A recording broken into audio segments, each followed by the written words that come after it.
Hi there, how are you? Welcome back to the channel and to the Phoenix Wright Ace Attorney Trilogy, where we are still on episode 5 of the original Phoenix Wright. I don't quite remember exactly what happened last time. But apparently we just got out of trial, so, okay. I'm trying to remember what, if anything, was properly established. Don't remember. But anyway, it is February 24th, 9:41 AM in the District Court, Defendant Lobby number 2. So, what do you think, Mr. Wright? I think the prosecution is as confused as we are. Oh, the main, cop showed up. The chief. And he's all weird and shit. After all, the victim was murdered in 2 different places at the same time. That's right. And a different suspect was arrested at each of the crime scenes. Lana! Good morning, Mr. Wright. I apologize for yesterday. I was indisposed. I hope they didn't hold you too long for questioning. We just finished, actually. I'm used to all-nighters, though. So, how'd it go? It's as Mr. Wright suspects. The police are clueless. I figured as much, so I struck a plea bargain. Plea bargain? What do you mean by that? We agreed that if I told them the truth behind this simultaneous murder, they wouldn't seek capital punishment. That's what I mean, Emma. But Lana, don't tell me you... Much to my regret, I'm as much in the dark about this as they are. Miss Skye, we found trace evidence of a certain person in the police department's evidence room. They belonged to Officer Jake Marshall. What kind of trace evidence? Blood-stained fingerprints, to be exact. That's the trump card I have up my sleeve today. You do understand what this means, don't you? In order to defend my sister, you're going to accuse Mr. Marshall? We have to play the cards we're dealt. Isn't that right, Miss Skye? Do what you have to do, Mr. Wright. I shall. February 24th, 10 AM, District Court, courtroom number 9. Okay, so it wasn't the end of the trial, we were coming into the next trial. Either way, court is now in session for the trial of Ms. Lana Skye. The defense is ready, Your Honor. The prosecution is... I'm afraid you'll have to clarify. It takes 30 minutes by car to reach the police department from the prosecutor's office. Yet the victim, Bruce Goodman, was slain at both places at the same time. But that's not physically possible, is it? What's more, I hear the victim from the evidence room just disappeared. Yes, and the body eventually reappeared in the trunk of Mr. Edgeworth's car. Wow, this is one messed up trial. One of my duties as prosecutor is to present impartial evidence. Today I will present evidence relating to the murder at the police department. In so doing, I believe the way in which we should proceed will reveal itself. Now that's what sets Mr. Edgeworth apart. He sounds so on top of things. Even though he doesn't know what's going on himself. And that's supposed to be an admirable trait? Yeah, fake it till you make it. Very well, let the trial resume. On the day of the crime, what exactly transpired at the police department? Mr. Edgeworth, you may call your first witness of the day to the stand. For its first witness, the prosecution calls the suspect of the murder that occurred at the police department. The suspect? You mean the so-called murderer? Oh boy. Things are getting wild from the get-go. Indeed. Oh yeah.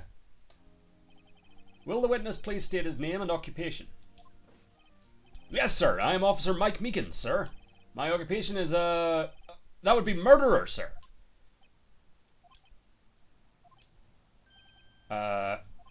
So you're telling us you're a professional killer?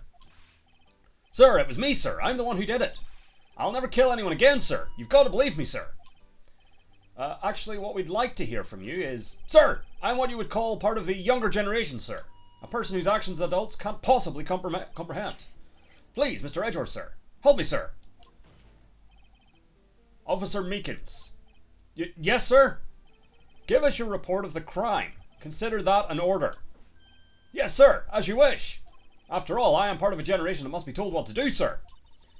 You can't fault him for a lack of enthusiasm. Crime report, sir.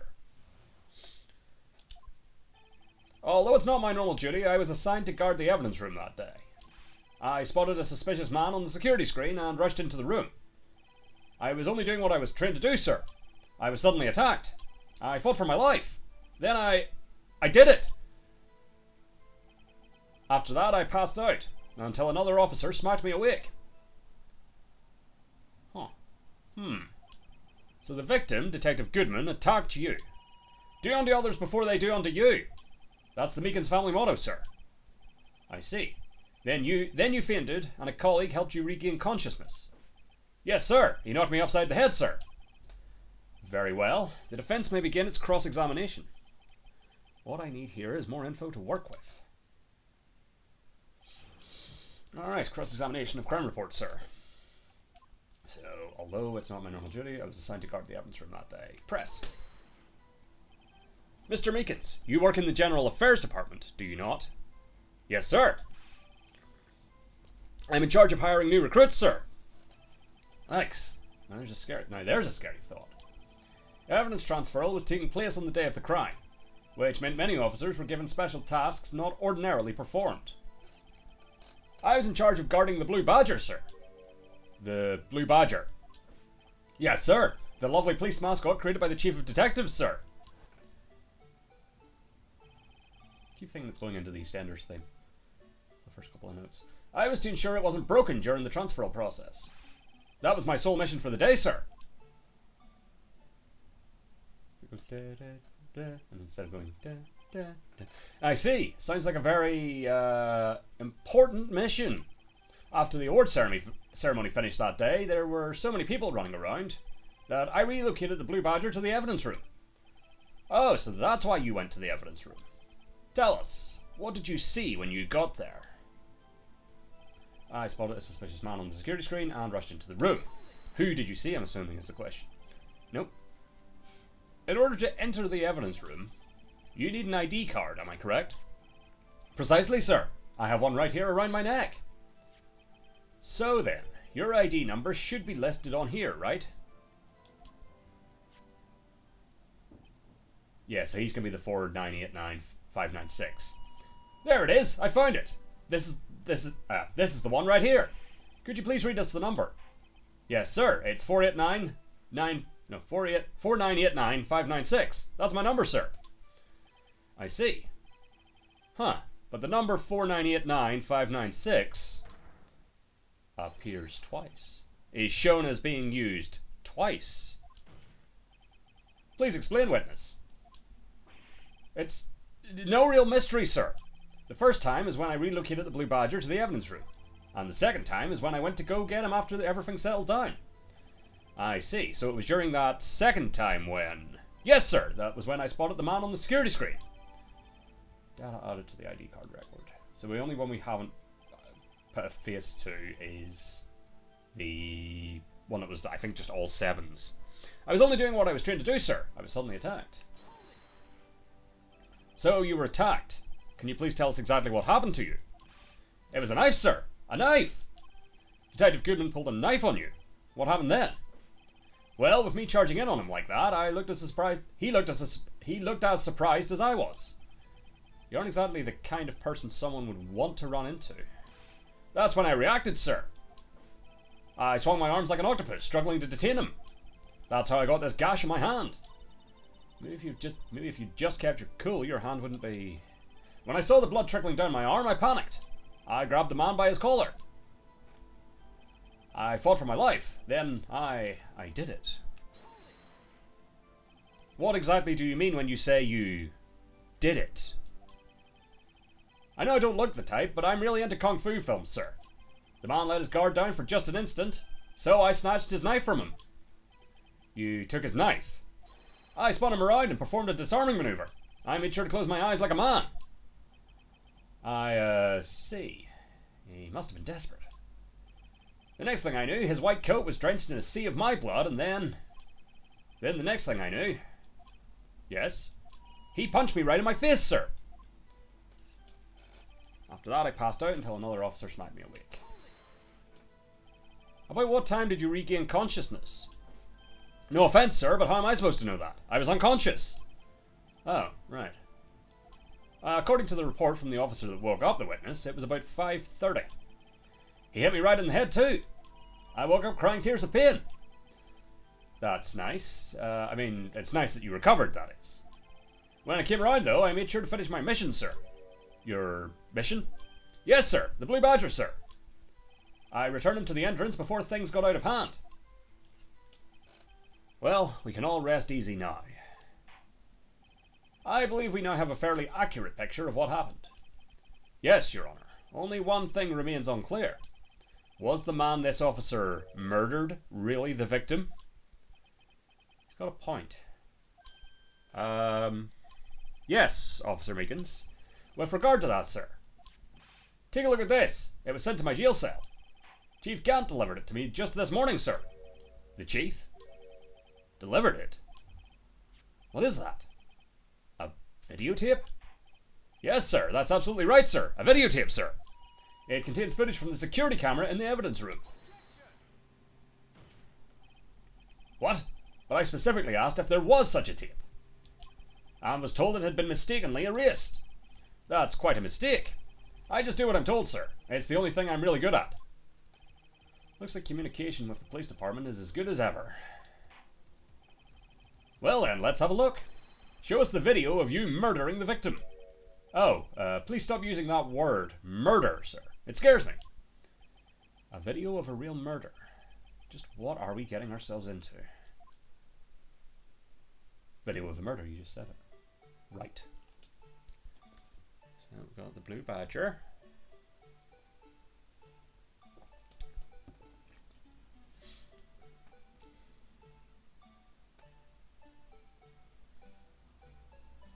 Of course, we're not actually going to get a good look at the alleged Brad Goodman. Was it Brad? Yeah, it was. Of course.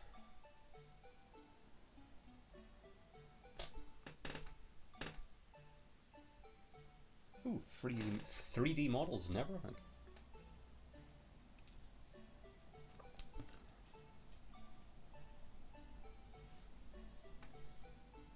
Damn.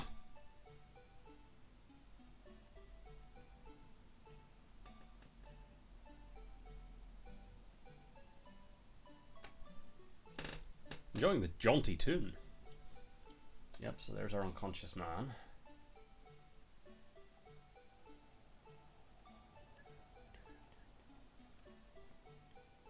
Alright, here's my working theory. That is Detective Goodman. Because Edgeworth was coming from the police station. So somehow Detective Goodman ended up in Edgeworth's car, which was then driven to the prosecutor's office. Would be my guess. Well, I believe we're all thinking the same thing. How can we deal with these unsettling feelings stirred within us? What the hell was that wriggling piece of plywood? Sir, that is the pride and joy of the entire Criminal Affairs Department, sir. It's the Blue Badger, sir. Why am I not surprised this isn't going smoothly? Security video added to the court record. Yes, well, anyway. This tape seems to prove that the witness did indeed encounter, someone in the evidence room, and some sort of, activity did take place. Your Honour, instead of relying on clearly incomplete footage, the witness's testimony will suffice. Is that alright with you, Officer Meekins? Yes, sir, as you wish, sir. Well, I mean, the footage sort of just corroborates his testimony. Unfortunately, it doesn't show us who it exactly was. His face can't be clearly seen in the video. But there's no question that the other person was Detective Goodman, sir. I mean, he opened the locker, which required Detective Goodman's fingerprint to do. The locker he opened is unquestionably Detective Goodman's locker, sir. So it must be him. No one else could have unlocked it. He makes a good point. What's this about a fingerprint? Each detective has been given a locker equipped with a fingerprint-activated lock. These locks ensure that each locker can only be opened by the detective it belongs to. Intriguing. That would mean the victim at the crime scene would have to have been Detective Goodman. Very well, the defence may begin its cross-examination. Don't know where this cross-examination will lead, but everything begins with contradictions. That's where I have to start. Sure. And then we'll start repressing. So his face can't be clearly seen in the video. I mean, it's true, but... Tell me, were you able to get a good look at him? At the face of the man who attacked you with a knife? Sir, if you must label people as having seen or not seen the man's face, I believe I would be classified as... the latter? The latter? But you were standing right in front of him, were you not? More to the point, you are the person who fought him, aren't you? Oh, yes, sir, but I didn't get a clear look at his face, sir. I'm not the kind of guy who looks directly at people when talking with them, you see. Yeah, that's a good trait for a police officer. Still, I'm sure it was him. I'd bet my badge on it. There's no question that the other person was Detective Goodman, sir. But you don't know that for sure, do you? You never actually saw Detective Goodman's face. Well, I suppose you might say that. That is, if you must label people as having seen or not seen it. Since his face can't be identified in the video, only you can verify it. Why is everyone looking at me? If I had to label your stares as disturbing or... Meekins! Having been shown a questionable video at best, we are not in the best of moods. Now please be more certain when you testify. Yes, sir. You claimed the man who brandished a knife on you was Bruce Goodman. Not Bruce, not Brad. Brad Goodman is a character in something. I'll have to come back to that. Tell us why you are positive it was him. I mean, he opened the locker, which required Detective Goodman's fingerprint to do. About these lockers, is there no other way to open them? No, sir. I myself tried all kinds of methods in the past. They only respond to registered fingerprints, sir. Wonder what kind of methods he's tried. If the man opened the locker's lock, which only responds to its registered fingerprints, then he must be the person the locker was assigned to. Exactly my point, sir. And this too. The locker he opened is unquestionably Detective Goodman's locker, sir. How do you know that information? I've heard rumors, sir, from people in the know, sir. People in the know. The workers in the department cafeteria, sir. They keep me informed. They also listen to my romantic troubles, sir. For the record, the opened locker did indeed belong to Detective Goodman. I verified this information through a more reliable source. So the victim opened the locker with his own fingerprint. So it must be him. No one else could have unlocked it. However, the most important detail is not shown in this video. The man's face. Sir! If I may say something, sir. Please do. After all, you are the one being examined. I don't understand why the man's face is so important in this case, sir. I mean, it was his hand that opened the fingerprint lock. And it was his hand that tried to thrust his knife into my body, sir. My unsettled state can testify enough to this, sir. Yes, you have a point. The footage doesn't lie. That is, unless the defense can find a problem with it. Mr. Wright, let's check the court record again. Is there a problem with the security video? I'm going to say there's a problem. Regarding the video contained on this tape, there is one thing in particular that seems rather strange. Strange? This contradiction leads to the possibility that the man may not have been Detective Goodman. What? This video contains such a contradiction? Interesting. Your Honor, I have a proposal. Yes, Mr. Edgeworth? I propose we have the defense point out to us this alleged contradiction in the video. He would want me to point it out. Very well, proposal accepted. Let us further inspect this piece of evidence. I will now play the security tape. I'm going to look through the court record and see if it was. So Marshall's fingerprints, where were they? They were just on a locker. That's the unstable jar. That's the evidence locker.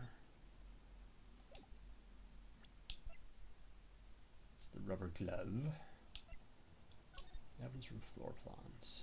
Okay. Goodman's lost item report. Screwdriver. Okay. Mr. Wright, please show us this contradiction you speak of. I have to point out a problem in the video. This is the first time I've ever had to do that. You can do it, Mr. Wright. It's set up so you can fast forward, rewind, or pause the video. Just take a good look and be sure to point out the right thing.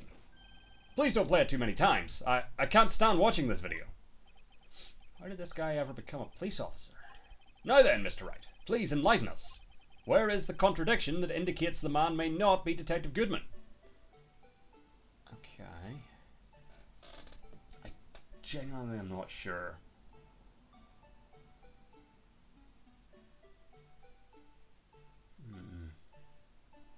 So here he comes.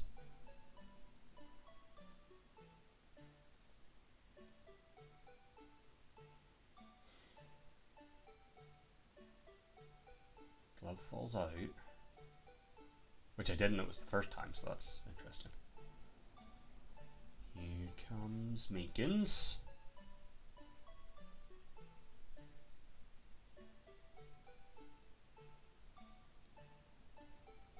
Okay, hold on. Where is the... So, Goodman's 514. Okay, so yeah, that tracks. Never mind. So it's not the time.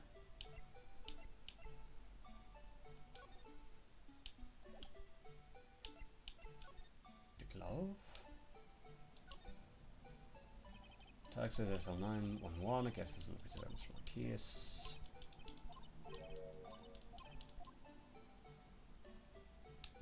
That conversation before. There's nothing in the glove.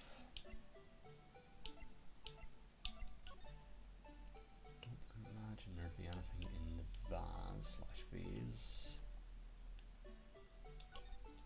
It's just remarking that it's open-ended.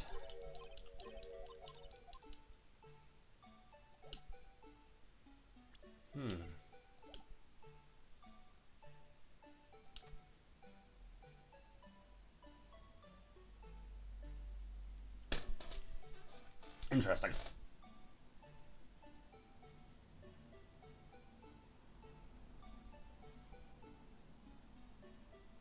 And then he's gone.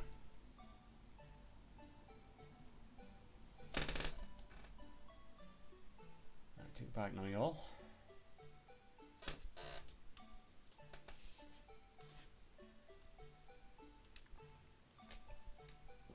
Hold on.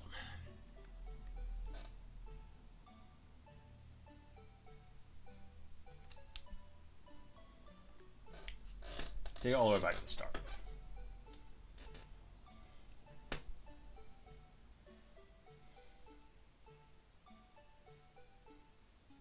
Here comes Meekins.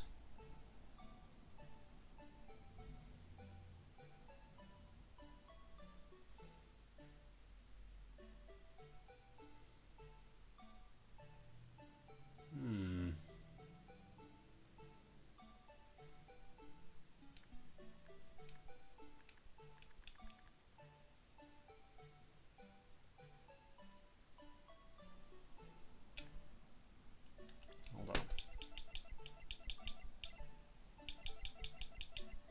Wasn't a time on this, was there? No.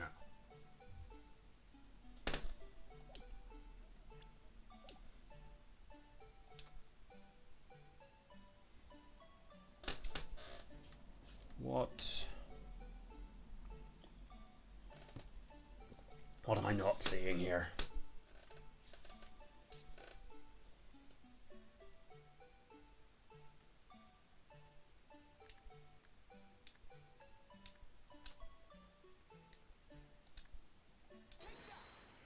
Is it the glove?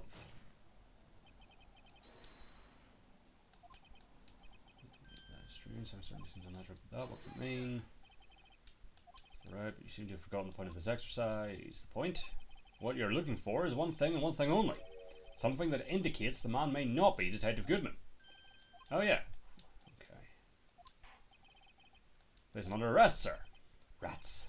I need to slow down and tackle these things one piece at a time. Now what do I do?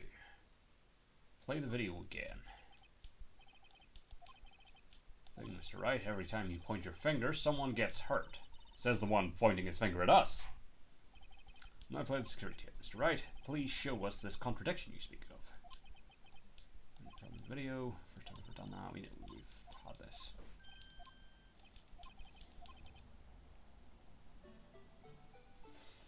Alright, hold on. Correct.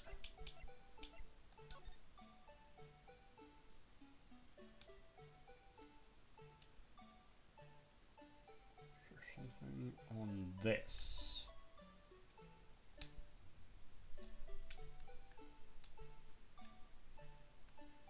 No.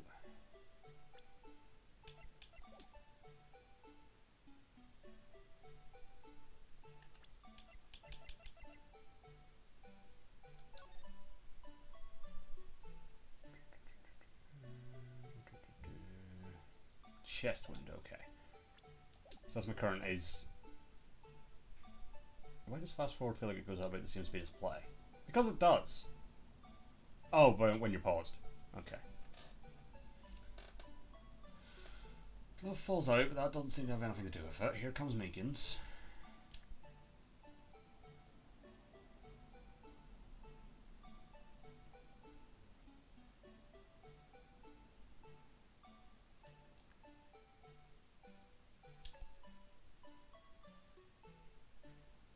We never actually see him get stabbed. Or even see Meekins get the knife. But that doesn't prove it's not him.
Oh, wait, let me read that again. Here, lamp lights up when it's open.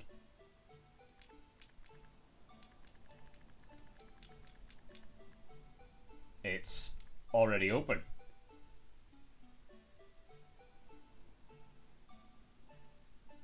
I think. Is it already up whenever we get to here? It fucking is! The thing that's strange about this video has got to be this. Officer Meekins. Sir? Do you mean me, sir? As I understand it, the locker apparatus works like this. Fucking genius. When you grab the handle, a sensor reads your fingerprint. If it's a match, the light turns on and the lock is released. According to my very limited experience, that's the way I understand it, sir. If so, then something is seriously wrong with this picture.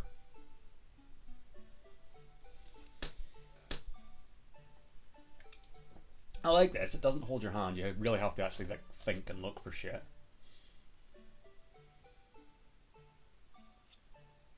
Yeah, it was already lit. And like remember details and shit.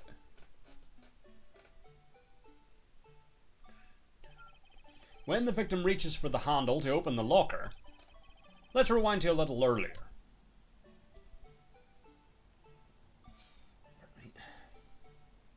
I mean, like, because the camera starts on it, and yeah, the door's already lit.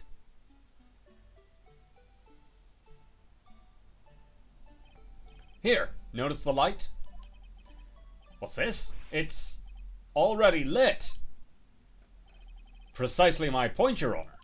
The locker was already open before the victim grabbed the handle. Ah! So it doesn't necessarily prove it's not Goodman, it just means it didn't have to be Goodman. Order! Order! What's the meaning of this? It's very simple, Your Honor. The locker wasn't locked on the day of the crime. Edgeworth. But the locker locks are controlled by an electronic system. When a door is shut, a sensor is triggered, and the locker is automatically locked. Oh, I know. It must have broken down. Of course, I'm not an expert in this. That's not likely, Your Honor. The sensor would detect and report any malfunction. Oh well, it just goes to show novices should keep their mouths shut. So then, Mr. Wright, do you have an explanation? Me, Your Honor? Yes. Why wasn't the locker locked? Me, Your Honor? Yes, well, you see, this isn't exactly my field. What do you think, Miss Scientific Investigator? Huh? Oh, maybe something like jammed the system sensor. Something. Jammed the sensor. Say, there's something else that seems out of place in this video. Yeah, I thought so too. There's got to be another clue somewhere in this footage. It's the glove. Very well, let's inspect the video once more. The locker wasn't locked, Mr. Wright. Please point out the cause for this. Oh no, fast forward.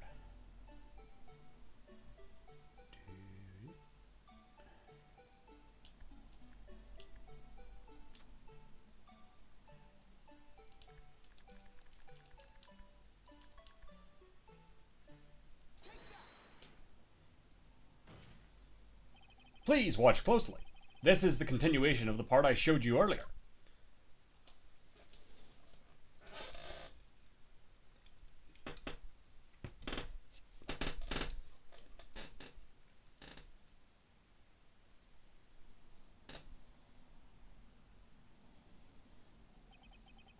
What's this?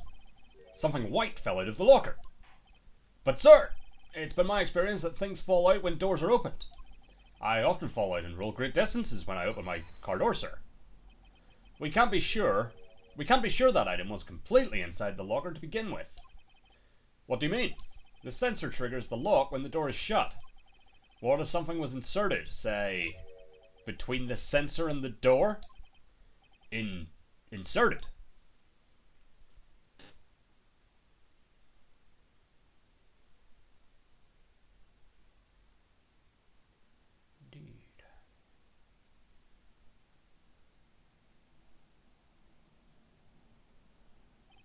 This white thing wasn't inside the locker. It was stuck between the door and the sensor. Oh, I understand now, sir. It's just like my tie. 2 to 3 times it gets stuck in the door when I get out of my patrol vehicle, sir. Instead of the door closing, my tie chokes me. But the object would have to be extremely thin to fit in the door.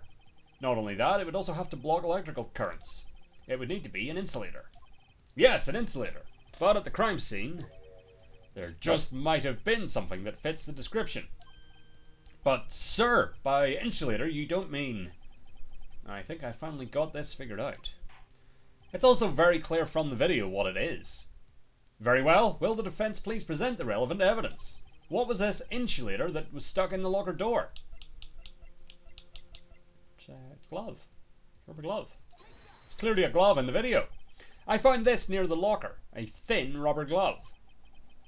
But we can't be sure that was in the victim's locker.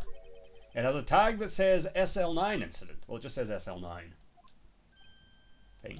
The video seems to depict the victim opening the locker, but that isn't the case. The lit lamp attests to this. On the day of the crime, even I could have opened that locker. Is this not so, Officer Meekins? Sir, it would appear so, sir. Order! Order! Order! So are we to believe then that the victim, whom this witness stabbed in the evidence room, was not Detective Goodman? Do not be misled, Your Honour. What do you mean, Mr. Edgeworth? The defence has merely demonstrated that possibility, and nothing more. The victim in the video was indeed Bruce Goodman. The prosecution will offer one more testimony to prove this. What? Officer Meekins, please testify about this. Sir! Me, sir?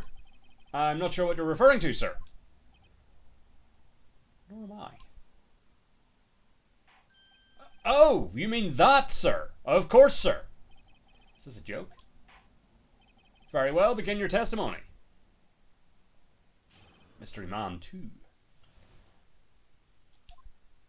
There's one other thing that proves the man was Detective Goodman, sir. To enter the evidence room, one must use their ID card. When an ID card is used, there's a record of it. At the time of the crime, the detective had used his card.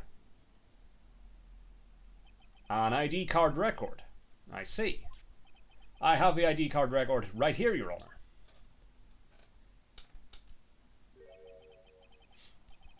The ID used at 5:14 is that of the victim. Just before the crime, Yes, without a doubt, this is the victim's ID. However, one thing does strike me as unusual. Several hundred cases should have been due for transferal. Why were there so few people using this room? This particular evidence room is only used for storing certain special cases. Special cases? Extremely violent cases involving police staff. Just hearing that makes my hair stand on end. Me too, although it doesn't make much of a difference. This hair's spiky. There were only a few cases up for transferal there, and most were cleared up by noon. Right, I see. Now, let us move on to the cross-examination. Certainly. Alright. Just press on everything. So, unlike your earlier testimony, you believe this to be rock solid, do you? Yes, sir. Solid as a stone, sir. If my hand wasn't wrapped in bandages, I'd even give the V for victory sign, sir. You have another hand. Thank you. Yeah. Couldn't he just use his right hand for that? Indeed. Indeed, I hate peeps. T.E. rock solid. Let's hear him out fully. As we've seen, one never knows what he might say until the very last second. True. To enter the evidence room, one must use your ID card. We shall press. Is that card hanging from your neck one of these ID cards?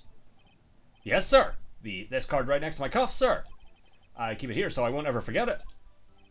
But what if someone were to steal it from you, keeping it out in the open like that? Maybe I shouldn't wear it around my neck.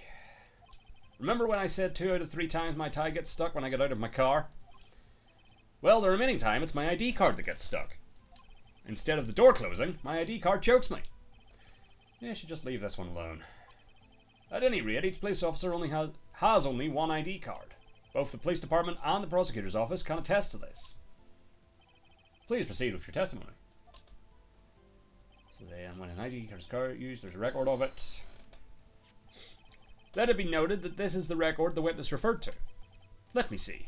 Yes, that would be it. Detective Goodman? Detective Goodman. What's the matter? According to this, Mr. Edgeworth, your name is on here. So it is, Your Honor. Interesting. Hey, maybe he's behind all this. Being a prosecutor, he could hide the evidence. Mommy, is that man in blue a murderer? Shh, don't stare at him. Oh, you've got the wrong something, kid. Skip that one. It would seem the inquiry committee will want to speak with you again today. I have nothing to be ashamed of regarding my actions or their consequences. For now, let us continue with the cross-examination. Poor Mr. Edgeworth. Must be so difficult for him. At the time of the crime, the detective had used his card. Earlier, I believe you testified that when you asked the man to show his ID card, he pulled a knife on you. Yes, sir. He didn't show me any ID card, sir. Don't you think that's odd? I mean, if he had his ID card, all he had to do was show it to you. There wouldn't be any reason to draw a knife. Well, maybe he just panicked.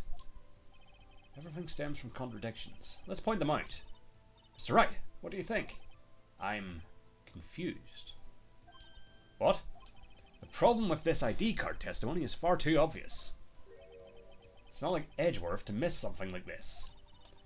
You're thinking too hard about it. Come on, let's show them what we've got. Hold on. What am I missing? Because now I'm missing something. What was that? Oh, it's just a name and ID number, Bruce Goodman, yep. So it's nothing to do with the ID card itself. Yabba dab.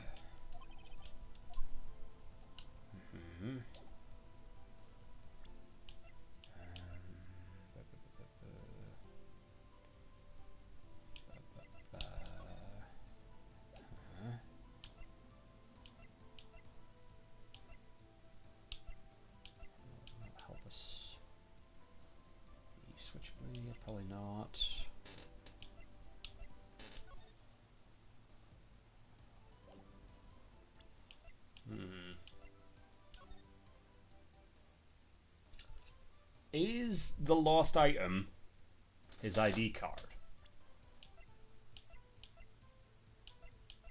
Could be.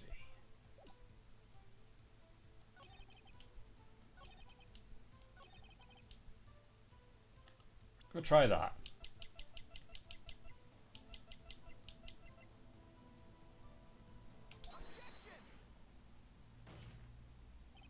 Wait one moment, Officer Meekins.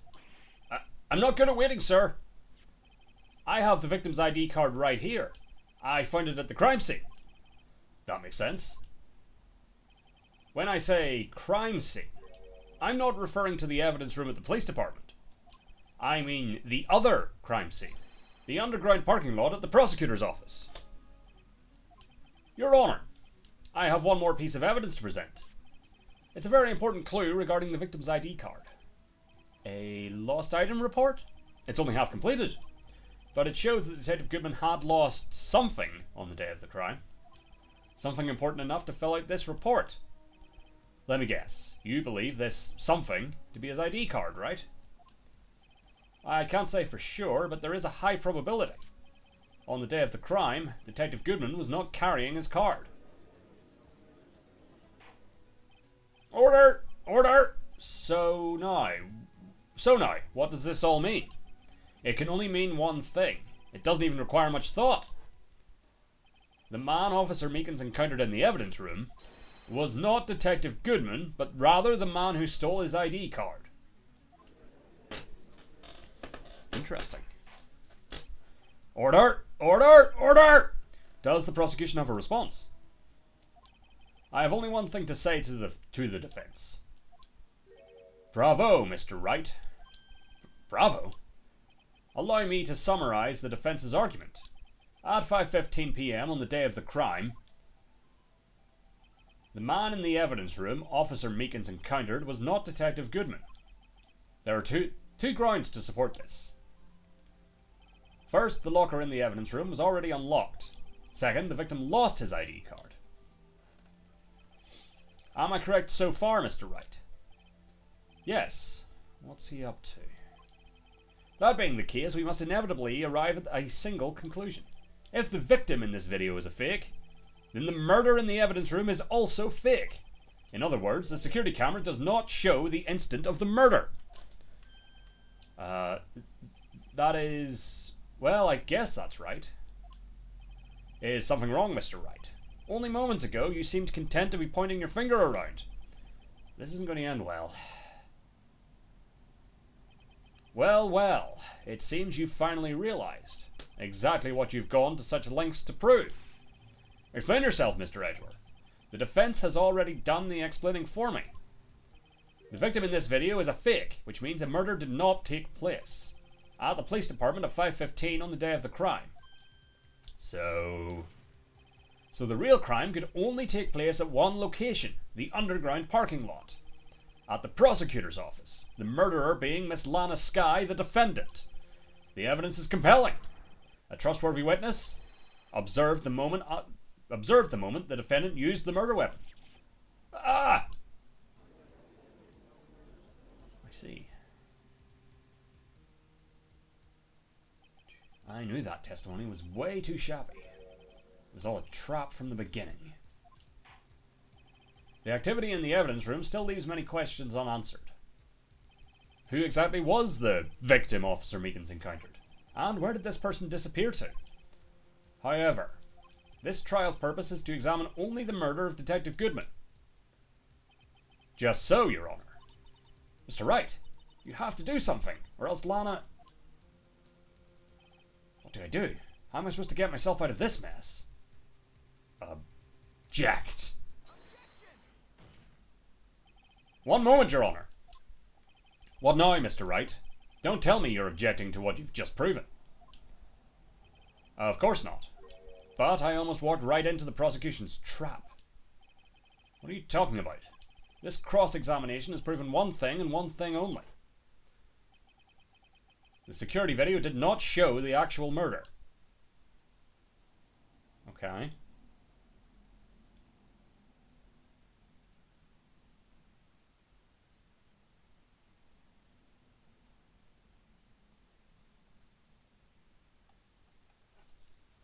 Well, see where this goes.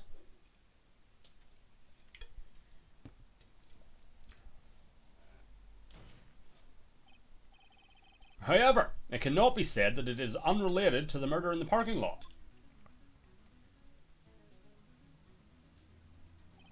Specifically, large amounts of blood traces were found in the evidence room. The defence demands further examination into the truth of the matter. Mr. Edgeworth? Yes, Your Honour. If this court were to examine this further, other witnesses will be necessary. Is the prosecution prepared? I'm sorry, Your Honour. The prosecution considered the incident at the police department to be unrelated. We have not prepared any other witnesses for this incident. This just might be my chance. Time to call a certain Texas Ranger to the stand. Mr. Wright, do you mean? Your Honour, the defence would like to request a specific witness. Oh? Whom do you have in mind? Someone we have reason to believe knows the truth. The truth behind the activities that took place in the evidence room. The prosecution requests to hear this person's name before deciding whether or not to comply. Very well then, Mr. Wright. This person whom you would have testify. What is his or her name? Jake Marshall. Oh, it's the same age as me. Officer Jake Marshall. Why him? I can't let Edgeworth know everything just yet. He's in charge of the evidence room. I feel we should hear what he has to say. The prosecution agrees to the defence's request. Since he was responsible for guarding the room, we should hear his testimony. Fortunately, he works in the police department. We shouldn't need longer than 20 minutes to prepare. Very well. The court will take a 30-minute recess while the witness is subpoenaed. Will the prosecution please prepare the witness during this time? We will, Your Honour. Court is now in recess. Neat. February 24th, 11:32 a.m. District Court, Defendant Lobby Number 2. There's no stopping you, is there, Mr. Wright? Huh? What do you mean? You called for Jake Marshall. It seems you figured everything out. I haven't figured anything out. Lana, you're the one who knows everything. Emma, you always know everything. Why don't you just tell us? Mr. Wright is trying his hardest to protect you. I don't recall ever asking for his protection. How can you be so cold? Don't you trust us?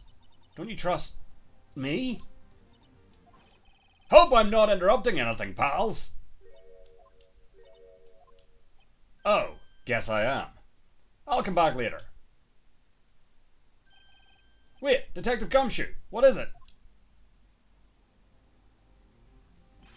You've got a lot of nerve, pal, making a detective run all around while on duty. And to top it off, you call me here. You call me here. I've seen happier people at funerals. Sorry, detective. You better be, pal. Hey, hey, hey, hey, hey, hey. I didn't see you there, Chief Prosecutor Sky. That's okay. So, have you brought what I asked? Oh. Oh ho! Oh ho! Oh ho ho ho! Oh ho ho ho ho ho! You mean this, right? You mean this, right? My apologies, Detective. Due to my present circumstances, I was forced to use Mr. Wright's name when making my request. My name? Never in a million years would I have thought it was you who asked me. Could I bother you to bring me the SL9 incident files? I'll need them by noon. Talk about crazy. The SL9 incident. But Lana, that's... I thought Mr. Wright might need them, so I had them brought here. Here, you might do well to read them. I can't believe you, the chief prosecutor, were a witness in that case. Well, that's interesting. Miss Sky was a witness. SL9 incident files received from Lana Sky.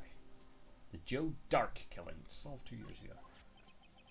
Take it from me, you don't want anything to do with serial murders. Oh, what? Now that I've brought you your stuff, you're just going to ignore me? Emma, but why? Why is your name in here? What? My name's in there? I don't know. Unless... No, it couldn't be. Lana, this SL9 incident, is that... That's the classification number the police filed it under. 2 years ago, the rest of the world knew it as... The Joe Dark killings. The Joe Dark? No. No, Lana! That's over with! No! Emma, wait! She ran away. You know what? I just remembered. I gotta be somewhere. Sorry, pal, but I'm out of here. Jake Marshall, Angel Starr, Damon Gant, Miles Edgeworth. Not to mention Lana and Emma. Everyone involved in this case is connected to those killings 2 years ago. This can't be just a coincidence. Knowing you, you just might be able to figure it out. Time to get back to the trial, Mr. Wright. Best of luck. I'd better take a good look at this file. You're telling me. To be continued.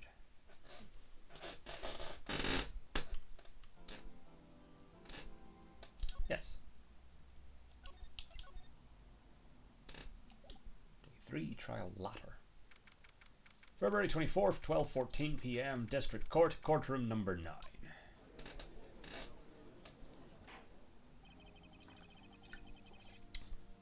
The court will now reconvene for the trial of Miss Lana Skye. Emma didn't come back. Allow me to call the next witness to the stand.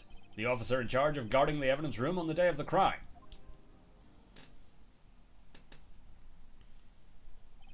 Witness, please state your name and occupation. Me, partner? Oh, I'm just a man, same as you, wandering the trails of civilization.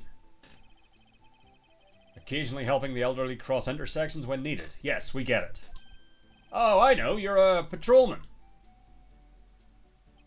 As for my name, if you listen hard enough, you can hear the howling wind calling it out. To be exact, it's Jake Marshall, Your Honor. Howling wind? Never heard Edgeworth described that way before. Now, Mr. Marshall, let me ask you something. You were in charge of guarding the evidence room on the day the crime took place. Is this correct? According to the papers, partner. What do you mean? A desperado's soul is as boundless as the desert sands. No paper can sum it up. Maybe it's best we get on with this quickly. Please share with us your testimony of the day of the crime. In plain old English. Well, not plain old English. That'd be older than the cowboy talk. Day of the crime. My job was to keep a wary eye on that bone orchard. They said I was supposed to make rounds 3 times a day, but that ain't my style. Besides, the room's protected by 2 security systems anyway. If I remember right, I was at a street-side saloon at the time it went down. I'm just an innocent traveling man, so if you're out of ammo, it's time I hit the trail. I can't say I particularly care for your attitude. I can't say I care for your beard, but you don't see me complaining. Wait a minute. What do you mean by 2 security systems? I mean the security cameras and the ID card reader. I reckon even a cowpoke like you knows about those. Yes, well, what about the fingerprint-activated locks on the evidence lockers? Fingerprint-activated locks? What kind of newfangled doohickeys are those? He's not being very helpful. He's not that good with machines, or with following orders. Everyone's got their weaknesses, now don't they, Mr. Prosecutor? This one seems like trouble. Okay, Mr. Wright, he's all yours. Day of the crime. Cross-examination.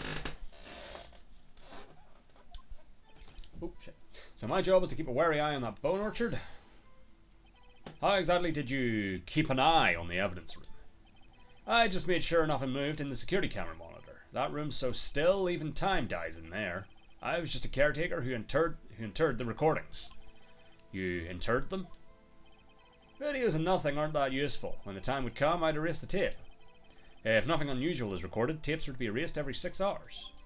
Each time I'd erase a tape, it felt like I was erasing a part of my life. This guy has a flair for the dramatic, but it isn't going to do him any good. So in actuality, you don't physically enter the evidence room. They said I was supposed to make rounds 3 times a day, but that ain't my style. But you made your rounds on the day of the crime, right? Ain't you heard a word I said, partner? I told you that ain't my style. I'm afraid I don't understand. No desperado I know lets rules get in his way. No desperados I know join the police force.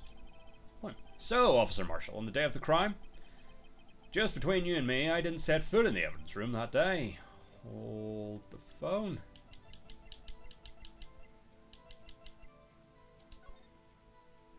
Well, unless he's Mr. Sevens.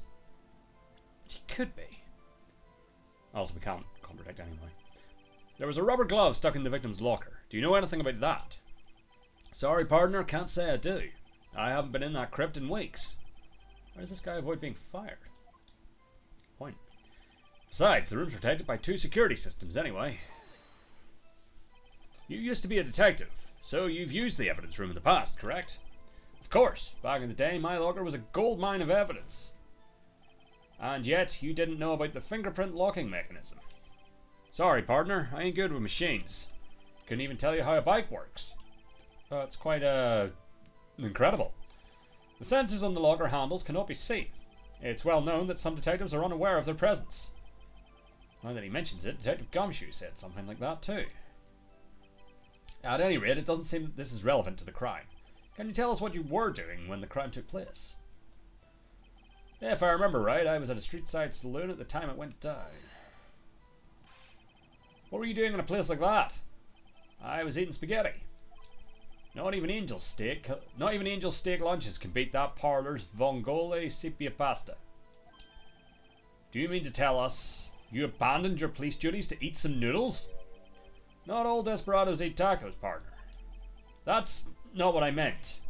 I hope this has at least taught you a lesson. It's strange. This is usually where Edgeworth says, "Did you not want a raise this year?" I'm just an innocent travel man, so if you're out of ammo, it's time I hit the trail. Out of ammo, Officer Marshall. That's right, partner. Or, as you'd call it, evidence. If you plan to pin me to this crime, then you'd better draw. Otherwise, you're just wasting my time. My steel horse is waiting to carry me back west into the sunset. One thing seems clear. Despite being responsible for guarding the evidence room, the witness doesn't appear to have seen anything. Texans don't take orders from anyone. Everyone knows that. Apparently your superiors don't. Okay, I have a trump card up my sleeve, so I'd best keep my cool. Before I use it, though, I'd better up the ante. Alright, what? Oh, the fucking fingerprint. Where was that? Yeah. Pretty sure that was him. So, forward.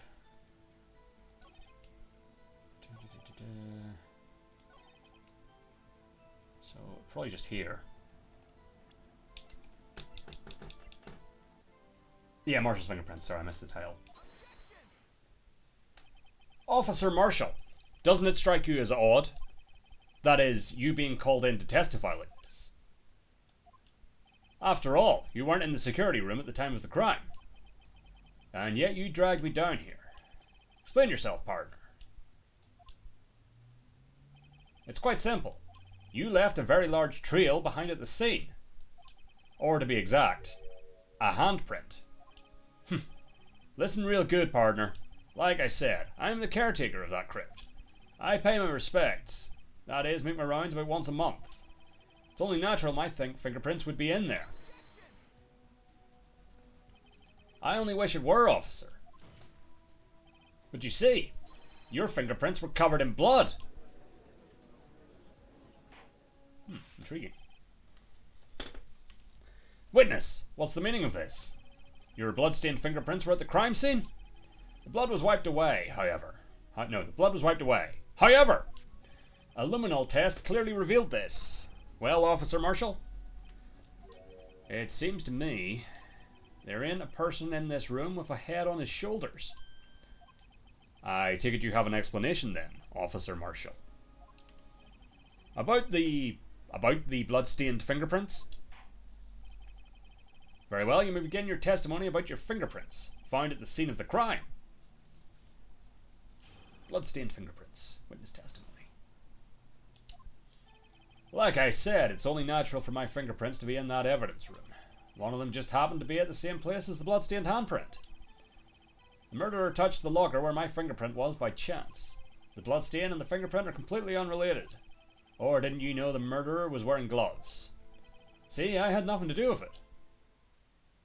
It's a hell of a coincidence. The witness's explanation appears valid, although there's room for doubt. Life wouldn't be fun without any doubt, partner. The defense may now cross-examine the witness. This guy's hiding something, I can feel it. Now's my chance to prove it. Okay. Like I said, it's only natural for my fingerprints to be in that evidence room. That's because you, how did you put it? Pay your respects once a month? Yeah, that's right. That and one more thing. That locker happens to be mine. What? What do you mean? I mean what I said. That's the locker I used when I was a detective. The locker I still use.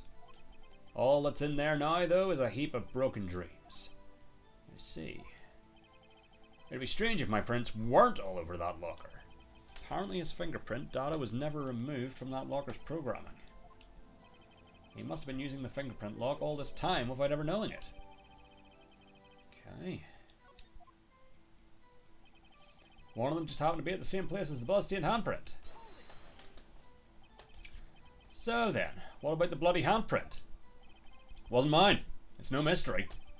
Please explain. My locker is covered with my fingerprints. It just so happened the murderer touched the locker where my fingerprint was by chance. Oh, shit, I meant to go back one. Press. The chances of that happening are 1,000,000 to 1. On the contrary, one could argue just the opposite. The chances of that not happening are 1,000,000 to 1. Get one thing straight, partner. You ain't gonna get no reward from me with a mere fingerprint. You wanna know why? The bloodstain and the fingerprint are completely unrelated. Unrelated? They're as different as night and day.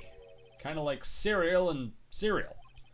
One's got to do with breakfast while the other's a type of murder. He's right. Although seemingly alike, they're totally different. I don't see what homonyms have to do with this. Or didn't you know the murderer was wearing gloves? How do you know that? I may be a loner, but I still do my job. I keep up on the reports. There was a bloodstain at the scene, though it thought to be left by the murderer. That's right. It was found on Detective Gumshoe's locker. However, no fingerprints were detected on that handprint. Oh yeah, I think we tried that too. So that would mean the murderer, wearing gloves, happened to place their hand on top of Officer Marshall's fingerprint. That's the only logical conclusion. Are you starting to get the picture, partner?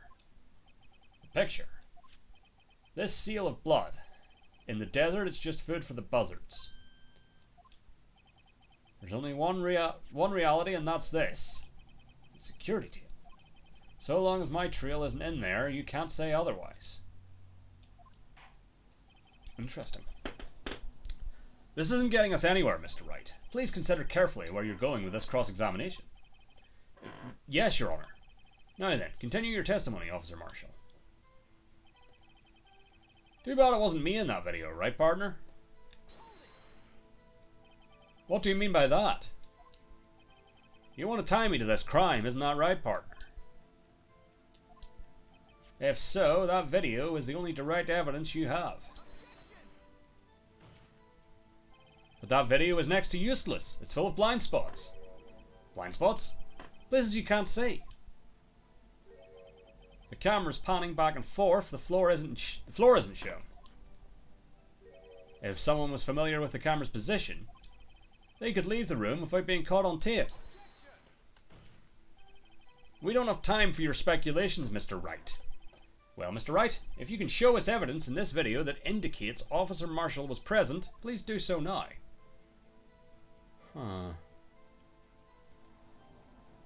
I will. And I'll figure it out as I go. Very well. Allow me to point out your mistake, Officer Marshall. Tread carefully, Mr. Wright, or you might wind up being the one making the mistake. Now then, let's have another look at the video. Show us this incriminating evidence of the witness, Officer Jake Marshall.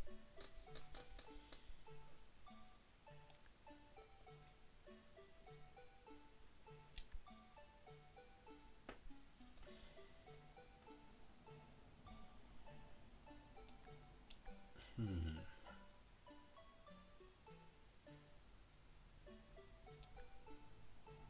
Comms weakens. Is it the knife? Did he have a knife? Weapon using an Edgeworth's toolbox. Switchblade knife.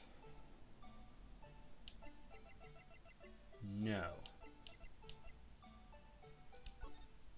Also, I haven't read this. Perpetrator Joe Dark, crime, serial murder, sentence, death. Victims Edward Jones, Jason Knight, Edith Kirby, Rachel Moss, Jeb Bates, and Neil Marshall. Wait. Prosecutor Miles Edgeworth, witnesses Lana Skye, Emma Skye. Investigation Task Force. Executive Investigator Damon Gant, Lana Skye. Head Investigator Bruce Goodman. Investigators Jake Marshall, Angel Star. Or Jake Marshall. Okay, so that probably has nothing to do with this, but that's got to be a thing at some point. Is that one of the victims is clearly some connection to Jake Marshall.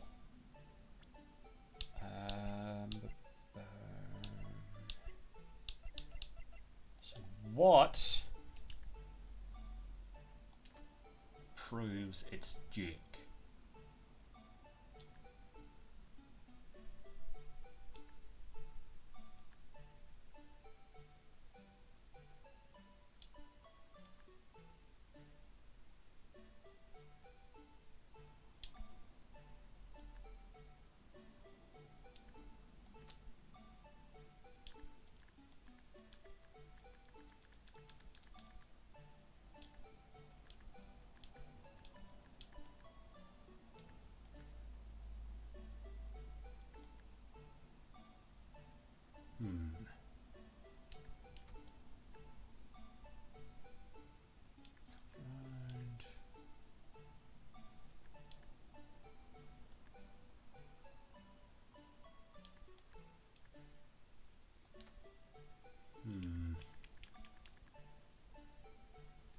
What am I missing this time?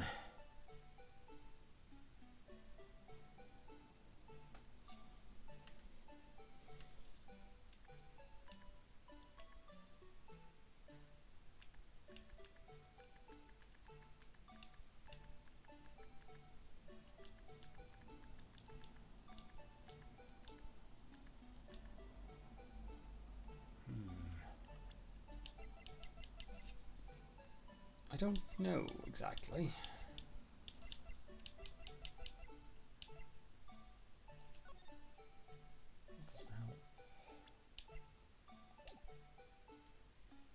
I don't think it's anything to do with the knife, but we'll give it a go. There! How's that for evidence? Please allow me to apologise for my colleague, Your Honour. He gets carried away sometimes. Okay, so it's nothing to do with the knife. Yes, well, this certainly isn't the first. Will you forgive him too, Officer Marshall? He's not a bad man, just a bit disillusioned. Of course, I'm not one to gun down unarmed boys. Oh, great, now Edgeworth is defending me. Guess that means I missed the mark. Yeah. Alright, very well, let's go back to the cross-examination.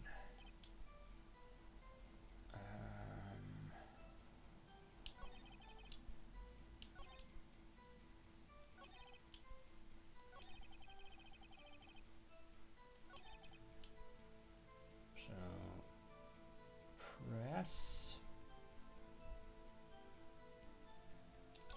Oh, I meant to press there.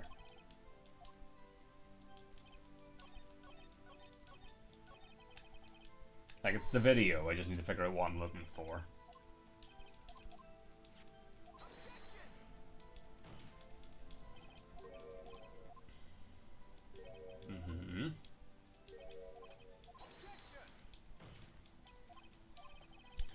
Marshall is present, do please do so now. Show evidence. What if I say there's no evidence in the video?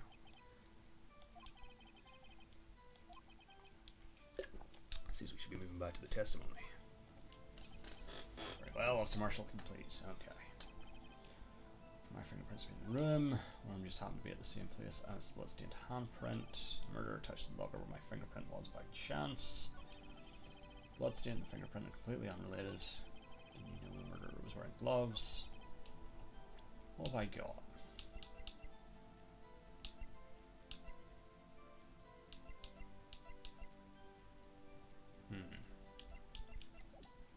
No, it's got to be in the video. I just need to figure out what.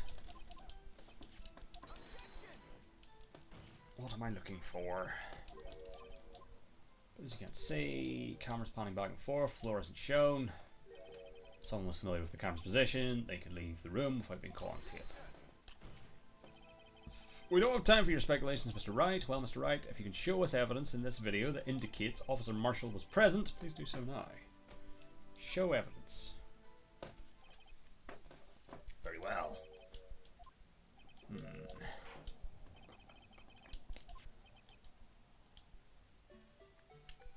His light wasn't on, was it? No.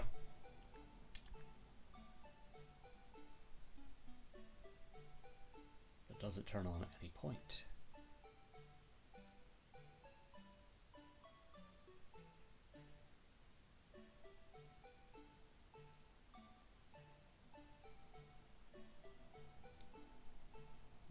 No. Okay. So that was my first thought. None of the lockers light up at any point, I don't think. Well, it's obviously not going to be the glove again.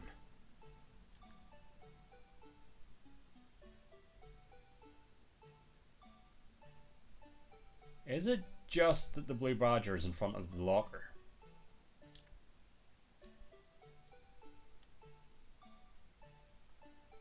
Could be.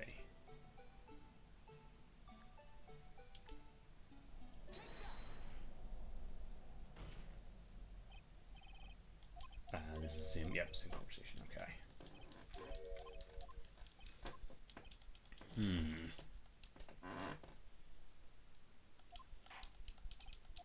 Interesting.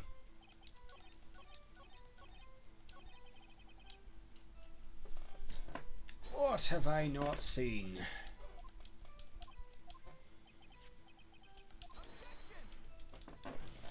This is interesting.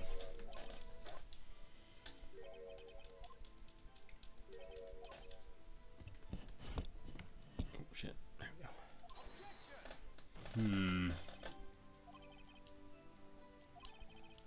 What in this video points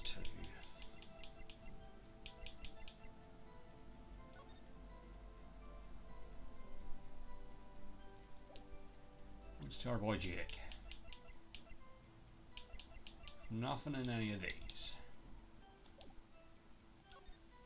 So it's something in the video.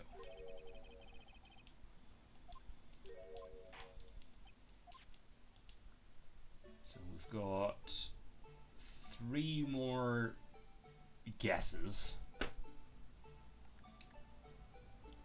Would rather not.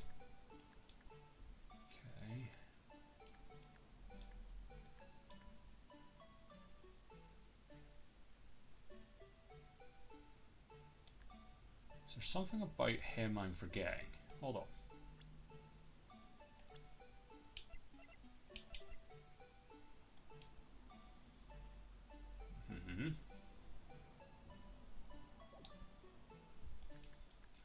Is there a point where he clearly has long hair?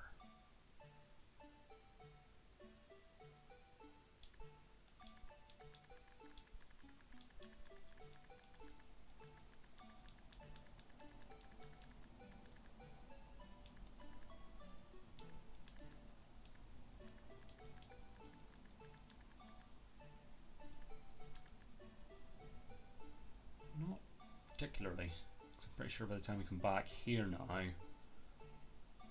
Meekins is on the floor.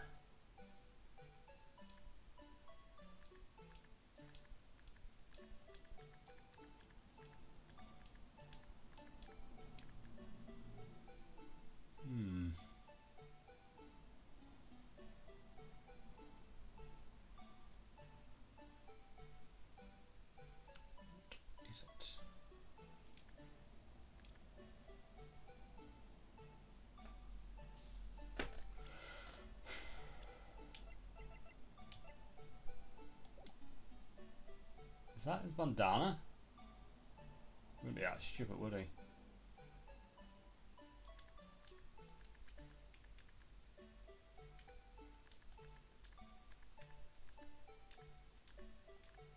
Might be.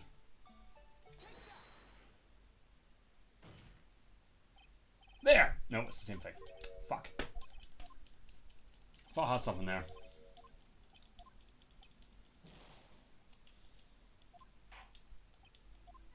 Also, that wouldn't really definitively prove it, I suppose.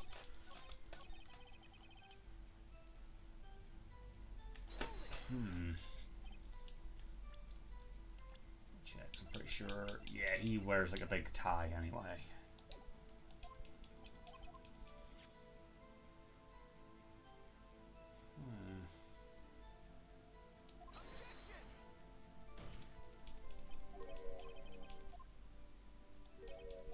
It's not the knife. It's not the blue badger. It's not the tie.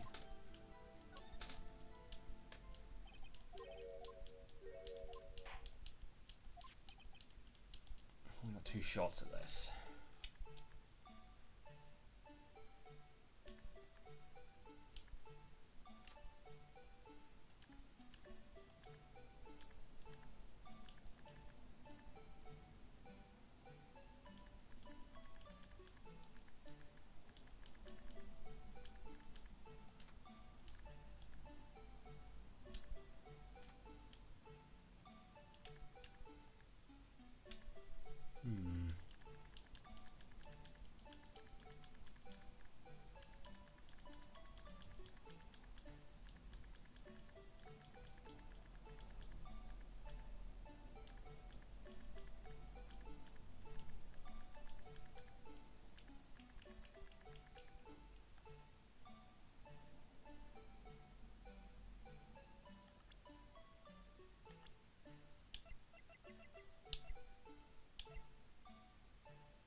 It is quite difficult to sometimes make out details.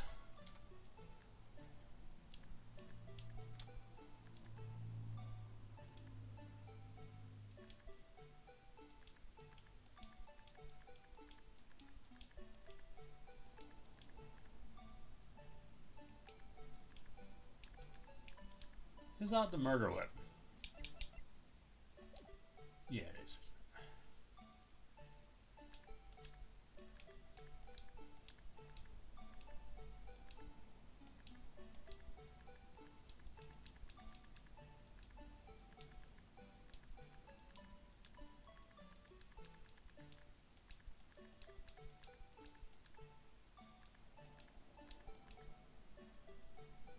Is it the blood?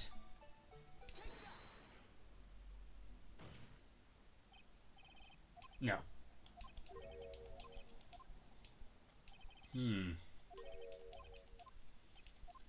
Alright, so we're gonna need to save it now, because if I fuck it up again, we're fucked.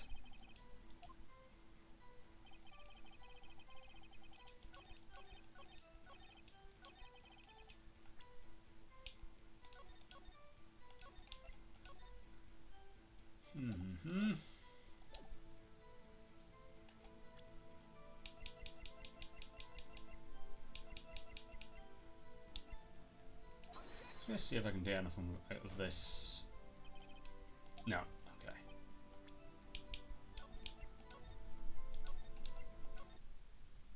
I think we should be able to ask him what his code is.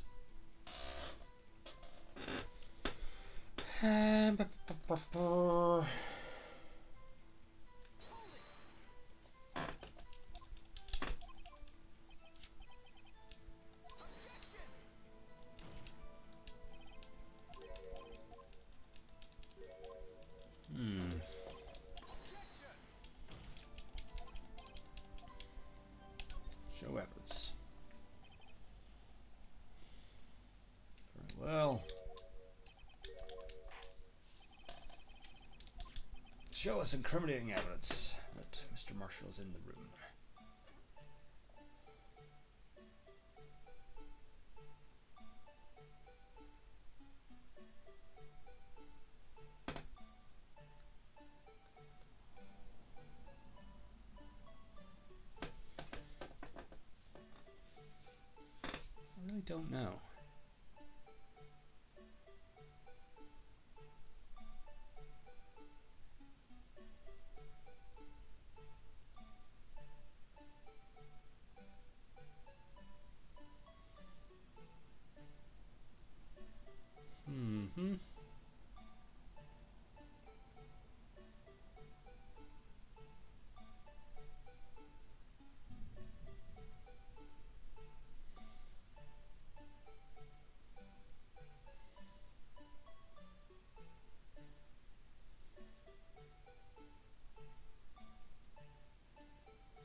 nothing here.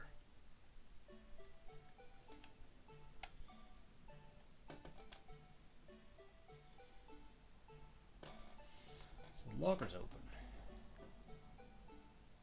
I don't think that means anything.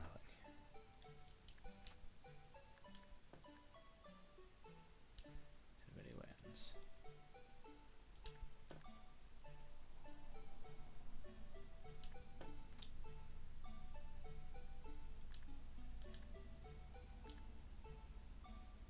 Nothing about this.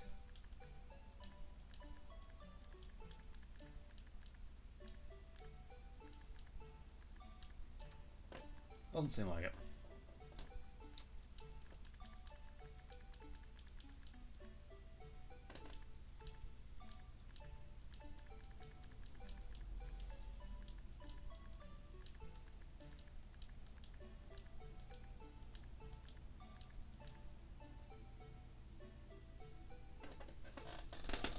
Genuinely don't know what I'm looking for here. That's annoying me. Because I know I'm looking for something.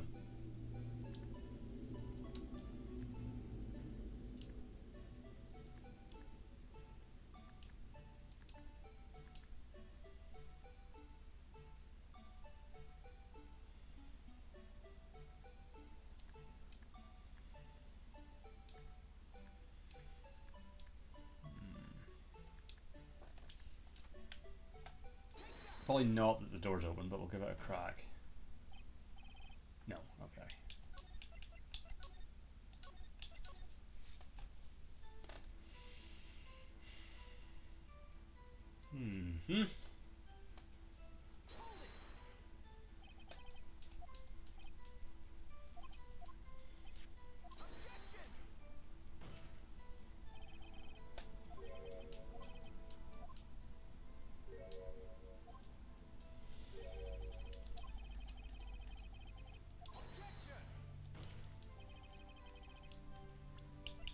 Hold on, the floor plan again.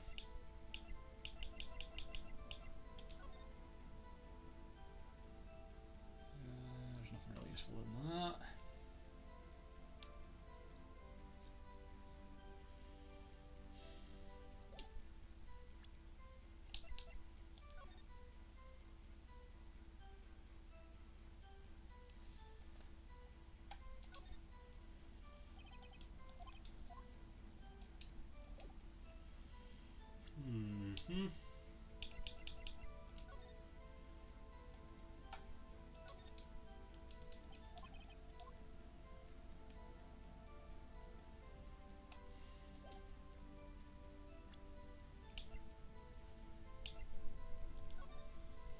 Also, this hasn't came up at all.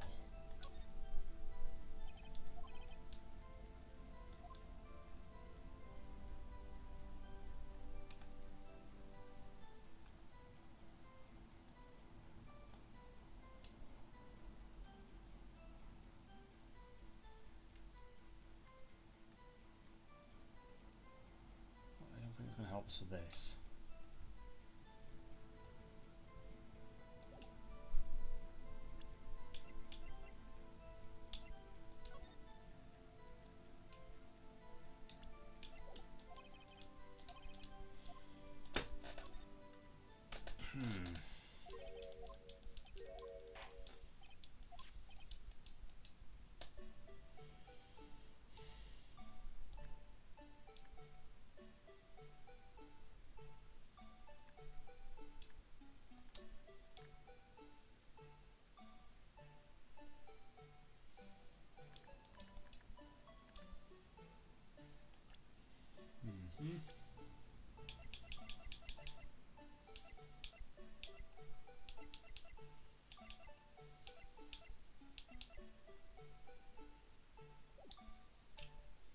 What big fucking obvious thing have I missed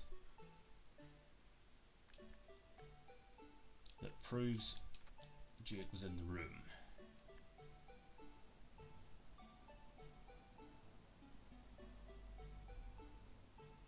Is it the handprint on you? Probably not. No, okay.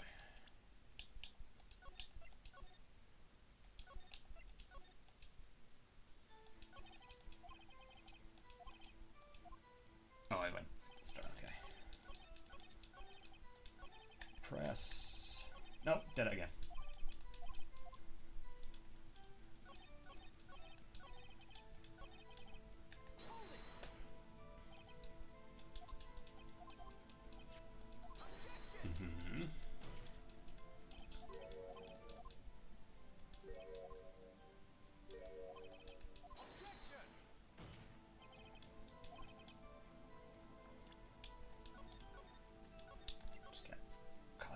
Middleman. Oh, I do it here. Super.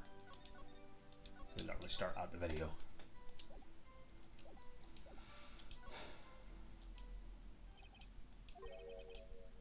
Oh, do it here.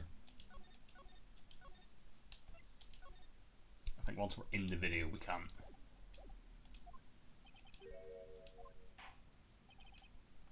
Okay, there we go.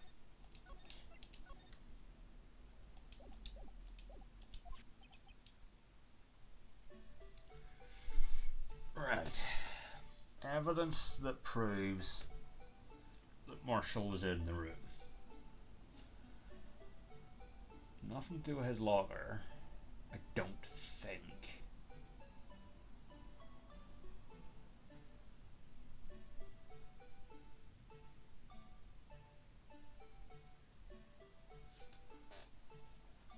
It's not this smudge, is it?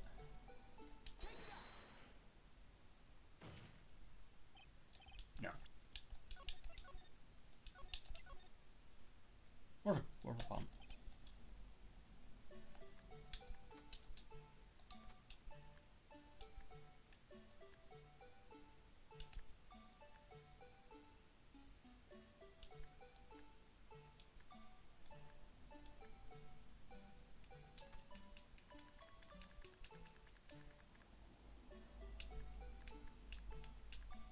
Check the glove. Nope. Oh yeah, I don't like taking these wild stabs in the dark. But I'm also getting nowhere.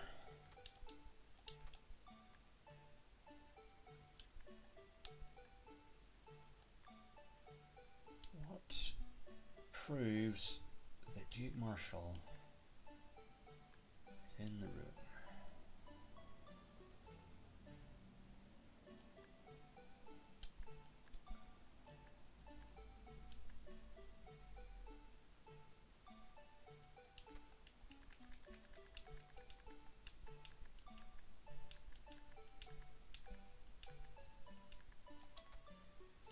Don't think it's anything to do with there.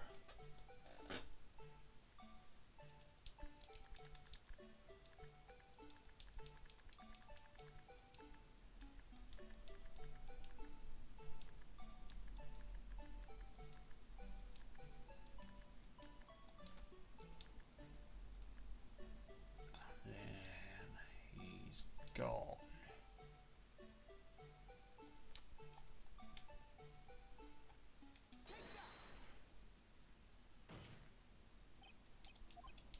Nope.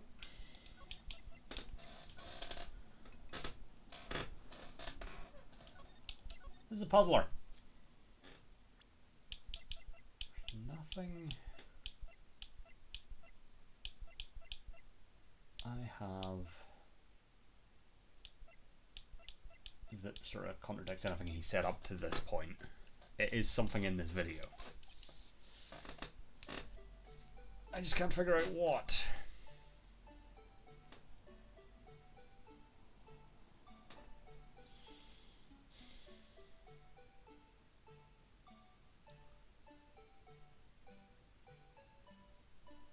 Is it just that those lockers already open?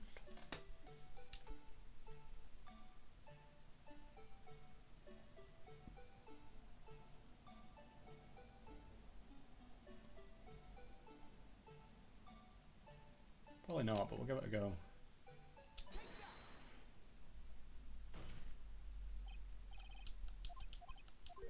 Nope. Okay. Well, I had something there. Don't know what I thought. I thought I had something.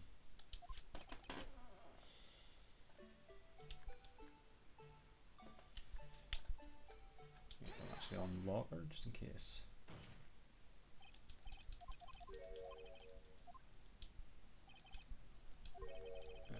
So it's not that. Oh.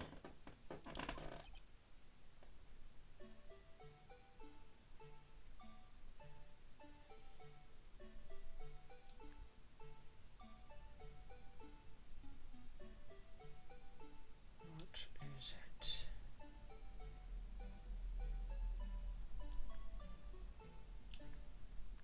Here comes Meekins. Straight in with the knife.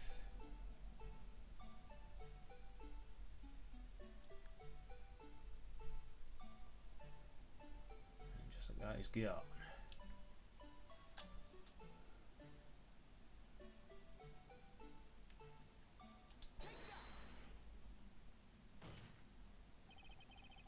Oh, okay. I'm not sure why, because that's Gumshoe's locker. Bringing our attention back to the security camera. It's a mistake I'm afraid you'll not soon forget, Officer Marshall. The days are short in Texas, and so are our tempers.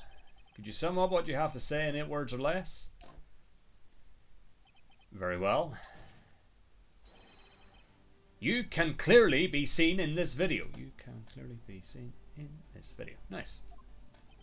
Exactly 8 words. Not bad, partner. The key lies in a certain locker shown in the video. What are we getting at here, right? Because I don't fully understand. That locker with the white cloth sticking out. That was the witnesses, I believe. Oh, it was Meekins? No. Was it? Or is that Marshall? I thought Marshall's was the one down. No, Gumshoe's is the one down the end. That's Marshall's. Got it. Now then, let's rewind the video a bit. Yeah, this one is Gumshoe's. I had the two mixed up.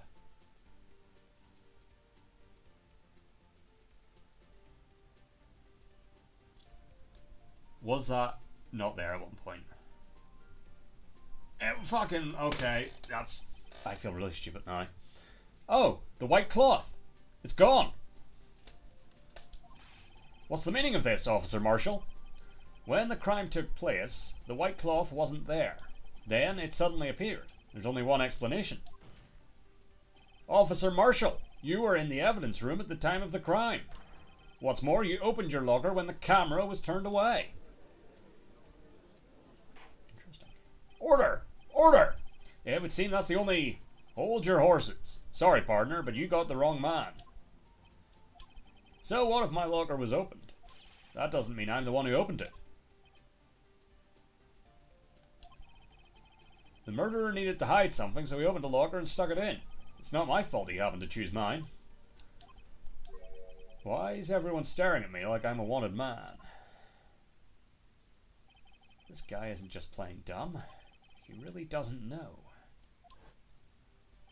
I hate to rain on your parade, but you're the only person who can open that particular locker.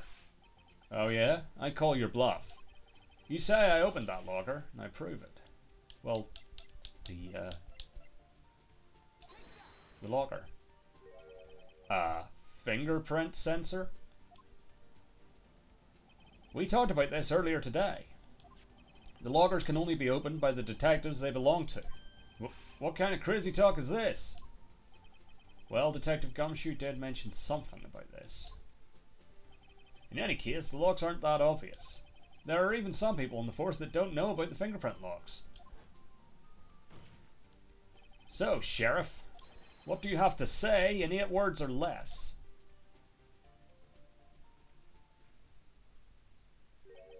I only got 1 word for you, partner. No!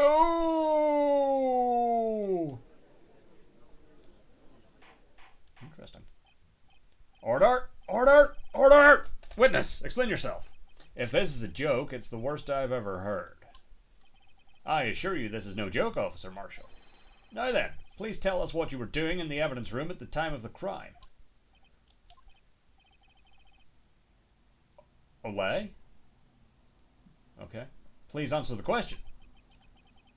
What is he now? Bullfighter? Okay, so it was like a weird outburst from the judge. That's alright, Officer Marshall. I believe we can figure the rest out from here. We can? Have a look at these floor plans. There's no place for someone to hide in the evidence room. Yet Officer Meekins didn't see Officer Marshall.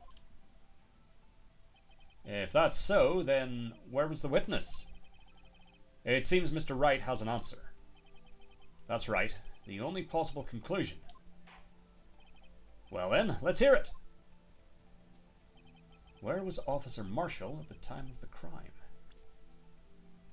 He's Mr. V. Officer Marshall was standing right here.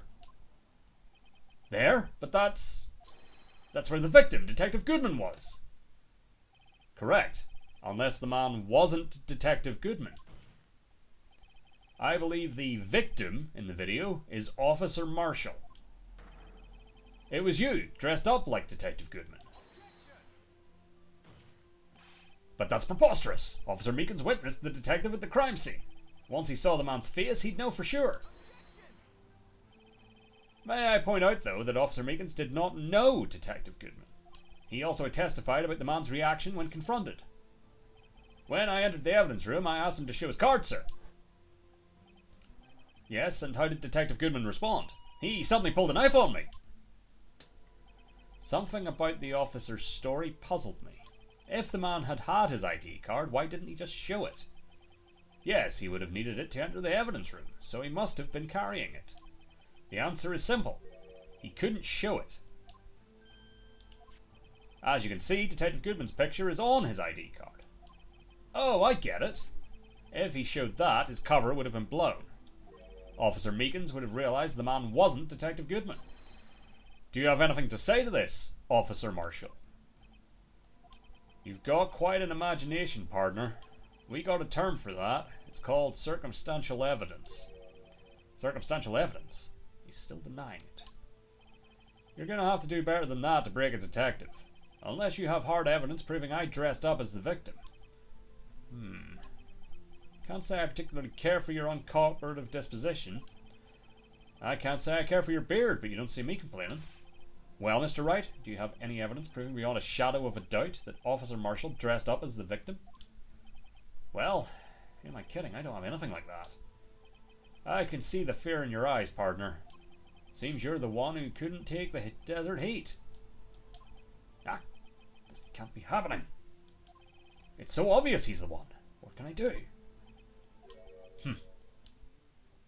Edgeworth, it looks like your lack of experience has finally been exposed. I'll pass on to you what someone told me when I was just starting out. When you've run into a wall with no place to go, return to the basics. Basics? For me, that would be what Mia used to tell me. Phoenix, try thinking outside of the box.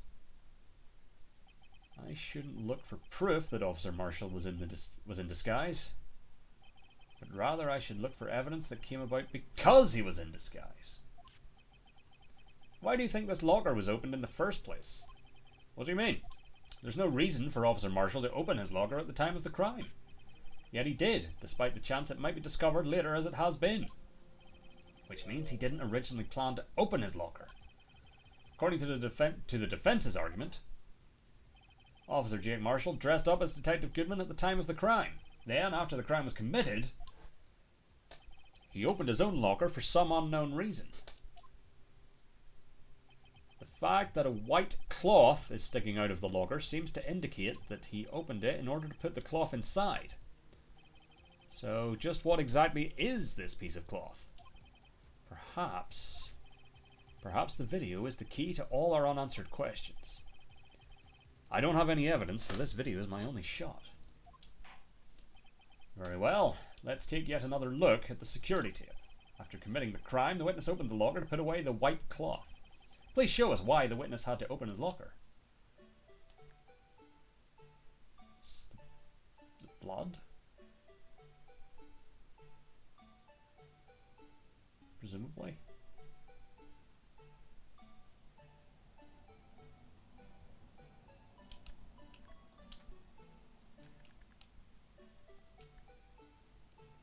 The fact that it's all nicely framed like that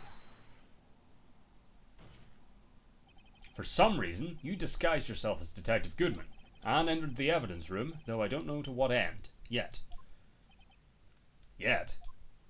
However, something unexpected happened. Officer Meekins barged in on you. When asked to show your ID card, you pulled a knife on him. However, Officer Meekins panicked, and the white coat you were wearing was soiled with blood. Bloody white coat. You couldn't just walk out like that, so you hid the coat in your locker. Not bad, partner.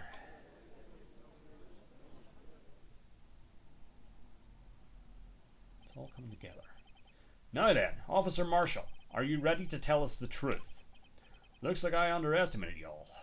I hope you're happy now, Mr. Edgeworth. 2 years ago, if you were only half as persistent then as you are today, we all wouldn't have to be here now would we? Officer Marshall, tell the court what you did. All of it. All right. It seems the time has come. Marshall's confession. I had to do it that day. I couldn't just stand by and let it die. I stole the detective's ID and dressed like him. I planned to take out the evidence.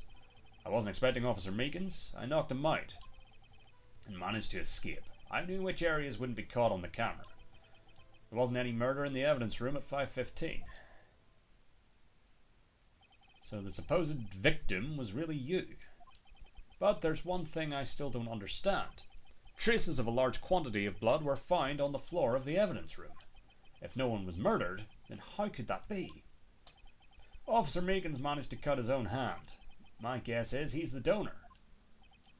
It was way too much blood for such a small donation. Marshall's confession, cross-examination. Alright. When you say it, you mean...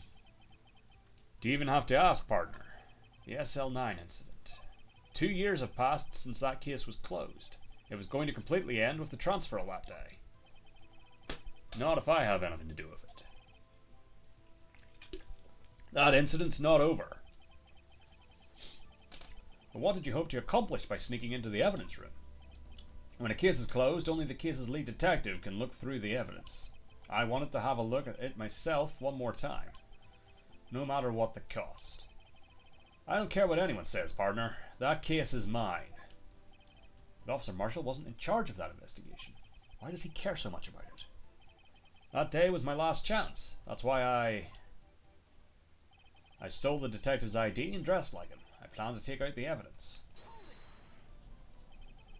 Why did you disguise yourself as Detective Goodman? If I didn't make it look like Goodman was carrying out the evidence transferal, I'd be arrested for stealing evidence, which wouldn't get me anywhere. So you did it to fool the security camera.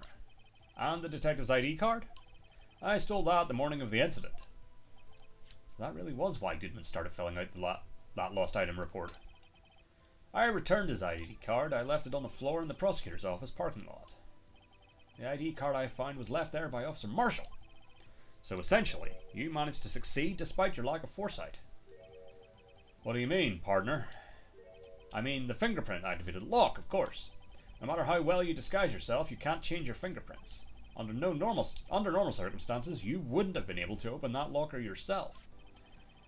But he could because a rubber glove just happened to get stuck in the door. That means Detective Goodman must have opened the locker before Officer Marshall. I wasn't expecting Officer Meekins. I knocked him out. You pulled a knife on Officer Meekins and tried to drive him off? Let's just say I was a little surprised. I only planned on being in the evidence room for no more than 5 minutes. Didn't think anyone would actually come in during that short time. Officer Meekins certainly is a one in a million type of person. Mistaking a detective for an intruder and demanding to be shown his ID. I'll have to think a little more about his raise this year. When did Edgeworth get so much influence? Anyway, he threw himself at me and I ended up cutting him slightly. I'm sorry it had to turn out that way. With me knocking him out and everything. By the way, what happened to your knife? Oh, you mean this one? I don't know what to say. So you knocked Officer Meekins out and... and managed to escape. I knew which areas wouldn't be caught on the camera. So you did your research beforehand. Those who go into the desert unprepared don't live long, partner. I didn't think it would make a difference, though. The security tape is erased every 6 hours. If all had gone as planned, no footage would have been left. However, you bloodied your coat in your struggle with Officer Meekins. If someone was in the security room when I came out, the jig would have been up. I opened my locker and stashed it in there. What was Officer Meekins doing during that time? What else? He was sleeping like a baby. So what you're saying is, on that day, there wasn't any murder in the evidence room at 5:15. But the blood found at the scene certainly indicates a crime took place. What, are you blind? The victim shown on that tape is me, and I'm not dead yet, partner. So you stole the evidence from the locker. Actually, no, I didn't. Why not? When I opened the locker, the evidence was already gone. What? Mr. Edgeworth, where is that evidence? It's still missing, Your Honor. This is interesting. Detective Goodman's locker was already empty. Someone else stole the evidence. Officer Marshall, may I ask you one thing? Fire away, partner. It's a free country. Just remember, I'm also free to decide whether or not to answer. Why did you do this? Stealing a detective's ID, injuring a police officer? This is no small offense. Moreover, you're an officer yourself. This will have serious consequences. It can't just be forgiven with a simple cut in salary. Not that salary cuts are ever a valid solution. Well, sometimes are. Like I said, this isn't your case. This one is mine. And I'll do anything it takes to get an answer I'm satisfied with. The witness has an unusual amount of zeal. Let's hear more. I can't just forget the SL9 incident. You know why? That case was solved 2 years ago, wasn't it? That's the reason the evidence was stored in the evidence room. Joe Dark was convicted for his crimes. One thing I can say for sure is he deserved a sentence. I remember the Joe Dark case. It involved serial murders, didn't it? I don't intend to complain about how it turned out, but there's something that still bothers me. Something went down at that trial. Something no one will talk about. What happened? I don't know. That's what I'm trying to find out. Why is he so concerned with that incident? Maybe I should present him with what I think his real reason is. I had a feeling we'd wind up here sooner or later. Everyone involved here is related in some way to that case. I better take another look at the files. Alright, so if we go back to that last one, the you know why, we present the case file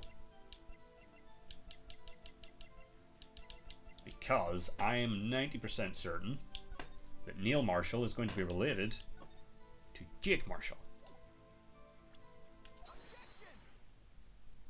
Officer Marshall, I think I understand. I think I know why you care so much about the SL9 incident. Sounds like you've been sipping too much cactus juice, partner. I have the SL9 incident file here. The name Marshall is mentioned in here. In a list of murder victims. Neil Marshall. Are you related to this man? Neil Marshall. Yeah, I'm sure you've heard of the name. 2 years ago, he received the same lousy prosecutor award you got. What? A prosecutor? He must be talking about the King of Prosecutors award. Now I remember. Prosecutor Neil Marshall. He handled the SL9 case before I did. That's right. He was killed. And the case fell into your hands. But what's his relation to you? He was my brother. He was investigating the murders with Damon Gant, the then Deputy Chief of Police. The group of detectives I was part of worked under them. We were desperate to prosecute the killer. Joe Dark.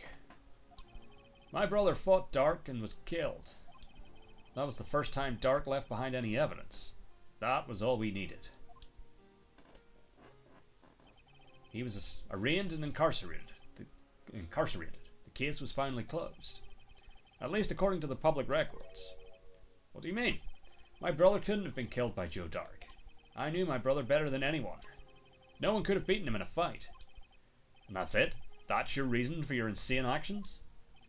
There's more to my brother's death than what the records say. No matter how much you try to hide it, you can't fool me. Well, at least one thing's for certain. Now we know what happened at the police department on the day of the crime. That was the last day the SL9 incident could be reopened. Not satisfied with its resolution, Officer Marshall planned to steal the evidence. Disguising himself as Detective Goodman, he entered the evidence room. Officer Meekins confronted him, so he rendered him unconscious and fled. Yes, this mystery has finally been cleared up. No murder took place at the police department that day. The things that happened by chance never cease to amaze. At exactly the same time as the murder at the prosecutor's office, this fake murder was going on at the police department. Chance. It's got to be more than just that. So if no one was murdered at the police department on the day of the crime, that means the murder in the prosecutor's office parking lot was the real one. Which in turn means only one person could have committed the crime.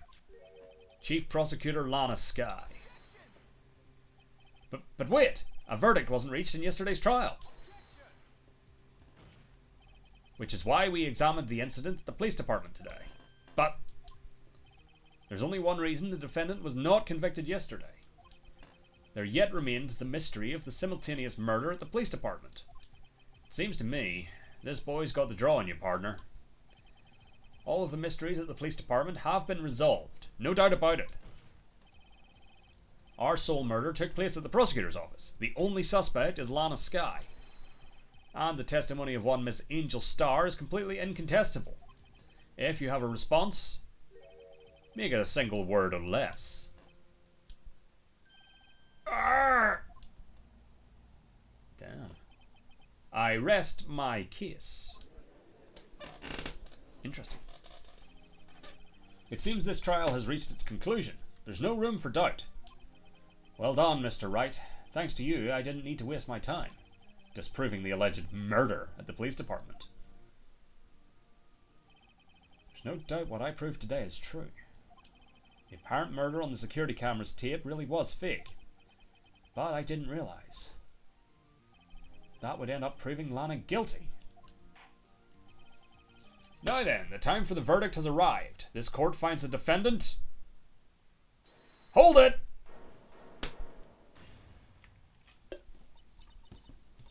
Your Honor, wait! Emma, the defense has an objection. A scientific objection. Right? What do you mean, right? Mr. Wright, are you this girl's guardian? Your Honor, in a sense. Please, Your Honor, all I'm asking is for a minute of your time. Please hear me out. Mr. Edgeworth, please. I don't want to leave any loose ends. You want a minute? I'll give you 3. Well, that's nice of him. I was kind of in shock. I mean, finding out the SL9 incident referred to the Joe Dark killings? Now that she mentions it. Names of both Skye sisters were in that file. But that's when I figured it out. I mean, what Officer Marshall was trying to do that day. So I knew his fingerprint had nothing to do with the crime. That left only one thing. The other handprint. You mean the traces of blood found on Detective Gumshoe's locker? But no fingerprints were found on it, right? No, but I figured if I could... No, but if I figured I... But no, but I figured if I examined it scientifically, I'd be sure to find a clue. So, I ran over there and looked at it again. So, did you find it? Did you find something? No. Huh. Sorry, I guess I'm not much of a scientific investigator after all. Is that all? Please don't be mad. I'm just a high school student. And I'm just an attorney. But Mr. Wright, those traces of blood are the only clue we have. If we can't find something wrong with them... Please, Mr. Wright, you're a professional. If anyone could save Lana, it's you. Me? Oh boy. Time's up. Now then, Mr. Wright. With regard to the incident at the police department, does any reasonable doubt remain? It appears the defense is troubled by the other blood mark. Looking at the floor plans, a handprint was discovered around here. Is there a problem with this? Mr. Wright, I'm sorry I can't be of more use. But still, if you can't find anything wrong with that blood mark, Lana will be... Please answer my question, Mr. Wright. We don't have all day. Yes, Your Honor. If ever I've needed to concentrate, it's now. What could be wrong with that handprint on Detective Gumshoe's locker? Could there be something I'm missing? I object. This handprint left at the crime scene clearly shows a contradiction. The only thing that seems clear is you're grasping, Mr. Wright. You've been staring pretty intently at those floor plans. Tell me, is there a problem with them? Yes, this is strange. Take a good look at these floor plans. Something is missing. Missing? You mean something hasn't been drawn on there? Yes, something that, when drawn, will completely change the meaning of the blood mark. Is it the fucking Blue Badger? Let us pray the defense isn't simply trying to buy time. Very well, Mr. Wright. Hold on, just, because I think I'm still on one bit of health. With all this evidence here, there's got to be something I can use. The question is, which item can prove something is missing from the floor plans? The Blue Badger. What about that piece of plywood? The Blue Badger? The Blue Badger! Mascot of the police force. Defender of truth, guardian of proof. Explain yourself, Mr. Wright. Please look at the floor plans of the crime scene. The Blue Badger is not here. So watch what happens when we put him in. This is where he was dancing at the time of the crime. Uh-huh. Well, what? That's right. So long as the Blue Badger is dancing here, it would be impossible to place a handprint at this spot on the locker. What?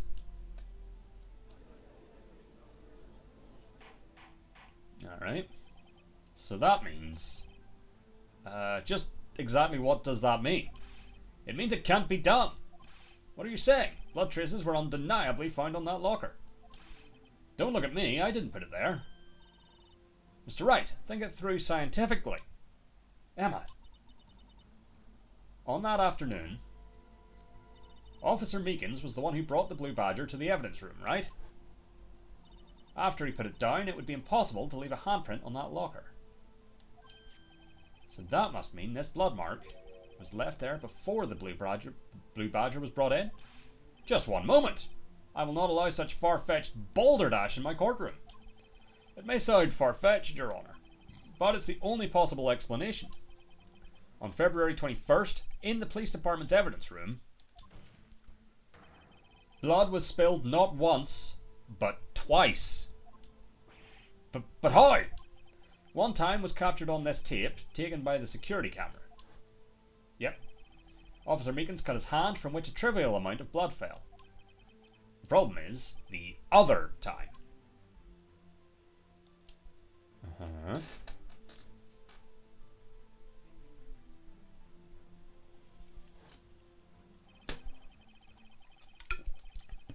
Someone bled prior to the struggle shown on this tape. It had to have been Detective Goodman when he was really murdered. That's ridiculous. I refuse to accept your absurd claim. The murder portrayed in the security tape has been proven to be a fake. However, that does not explain the blood mark found on the locker. So then, assuming this murder you purport really happened, when did it take place? I demand you show evidence that proves when it occurred. when did the first incident occur? To summarise, the defence claims that prior to Officer Meekins being caught by Jake Marshall, who was posing as Detective Goodman, another incident took place in that evidence room.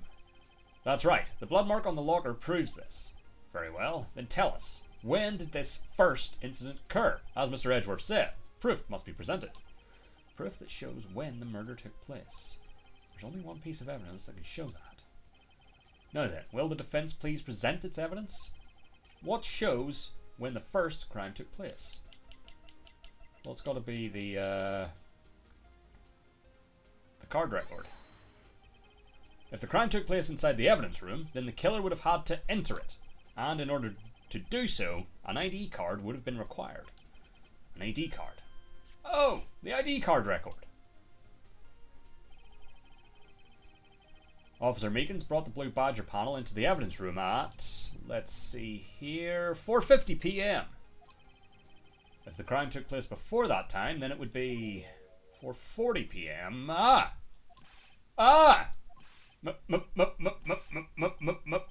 Miles Edgeworth! Just what have you done? I never would have figured you had the nerve, boy. Drop the act, witness. It doesn't take a lot of thought to figure it out. It couldn't have been me. No, I ain't getting it. I'm afraid I don't understand either. It's clear from the luminal test that blood was there. However, when the second crime took place, both Officer Meekins and Officer Marshall failed to notice the blood. That means the blood from the first crime was wiped away by the real murderer. I would have had just 10 minutes to murder the victim, carry his body away, and clean up the blood. Unfortunately, that's physically impossible. That would mean the crime must have taken place before Mr. Edgeworth entered the evidence room. Let's look at the chart again. There's only one other card number remaining. 777777. Talk about a lucky number. But wait, that doesn't make sense. How could Detective Goodman have entered the evidence room? Since there's no record of his card being used beforehand, he must have entered along with the real murderer. That's the only plausible explanation. He went in with 777777. I think that was 7 sevens.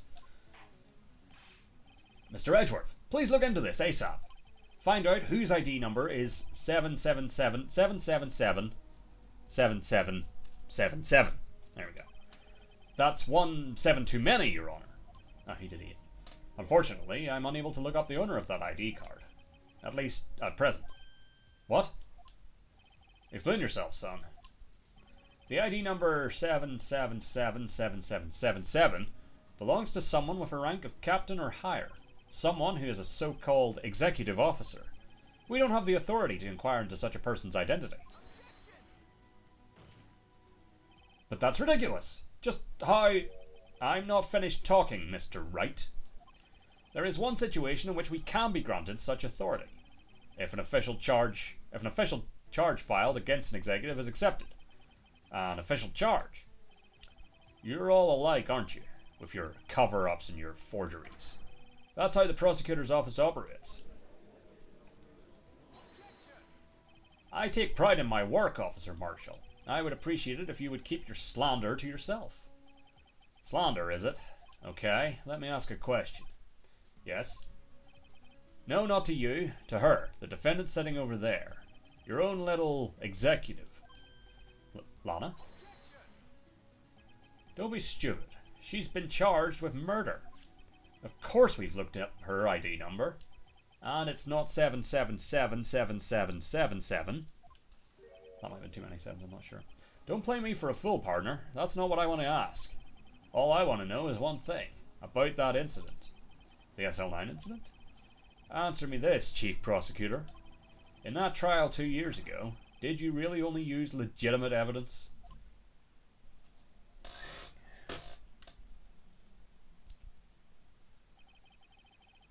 Do you need the witness to repeat his question, Chief Prosecutor?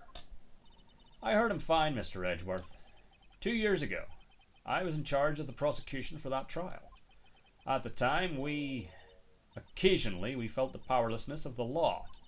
At least, I did. Lana, I became a prosecutor in order to suppress crime with the law. But before I realized it, we were the ones being suppressed by the law. Defendant, just what are you saying? I'll ask you again, Chief Prosecutor. During that trial 2 years ago, did you really present all the evidence in court? Can you look me, an investigator in that crime, in the eye and say that you did? Chief Prosecutor, you didn't. I don't have to, Officer Marshall. Why won't you answer him? Drastic crimes require drastic measures. That's just the way it is. We did what we had to do. We did what we had to, in order for him to get the verdict he deserved. But Lana, even if it involved forging evidence. That's bad.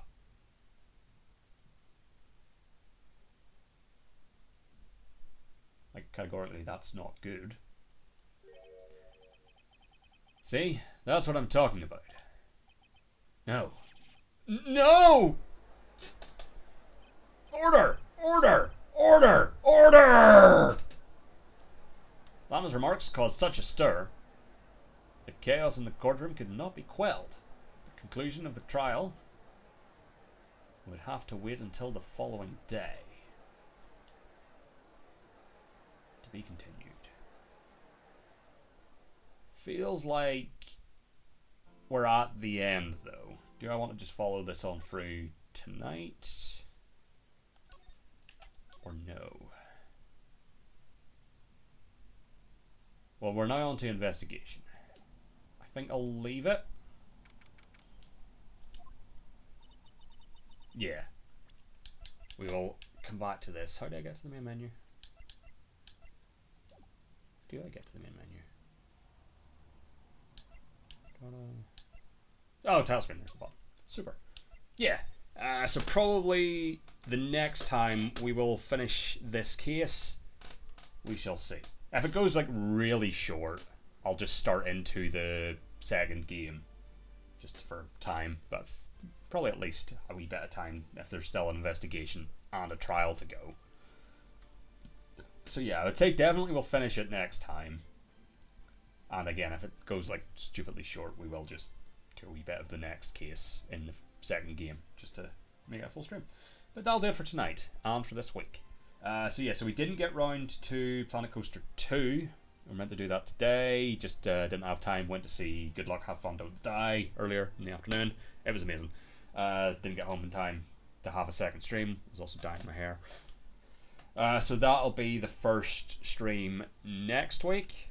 I'm not sure what the schedule's going to look like yet. It'll probably be some point tomorrow. I'll have that figured out. And that'll be the pinned post on all the socials. You can find it there. But yeah, that'll do it for tonight though. Thanks for watching. I will catch you next time. Cheers and goodbye.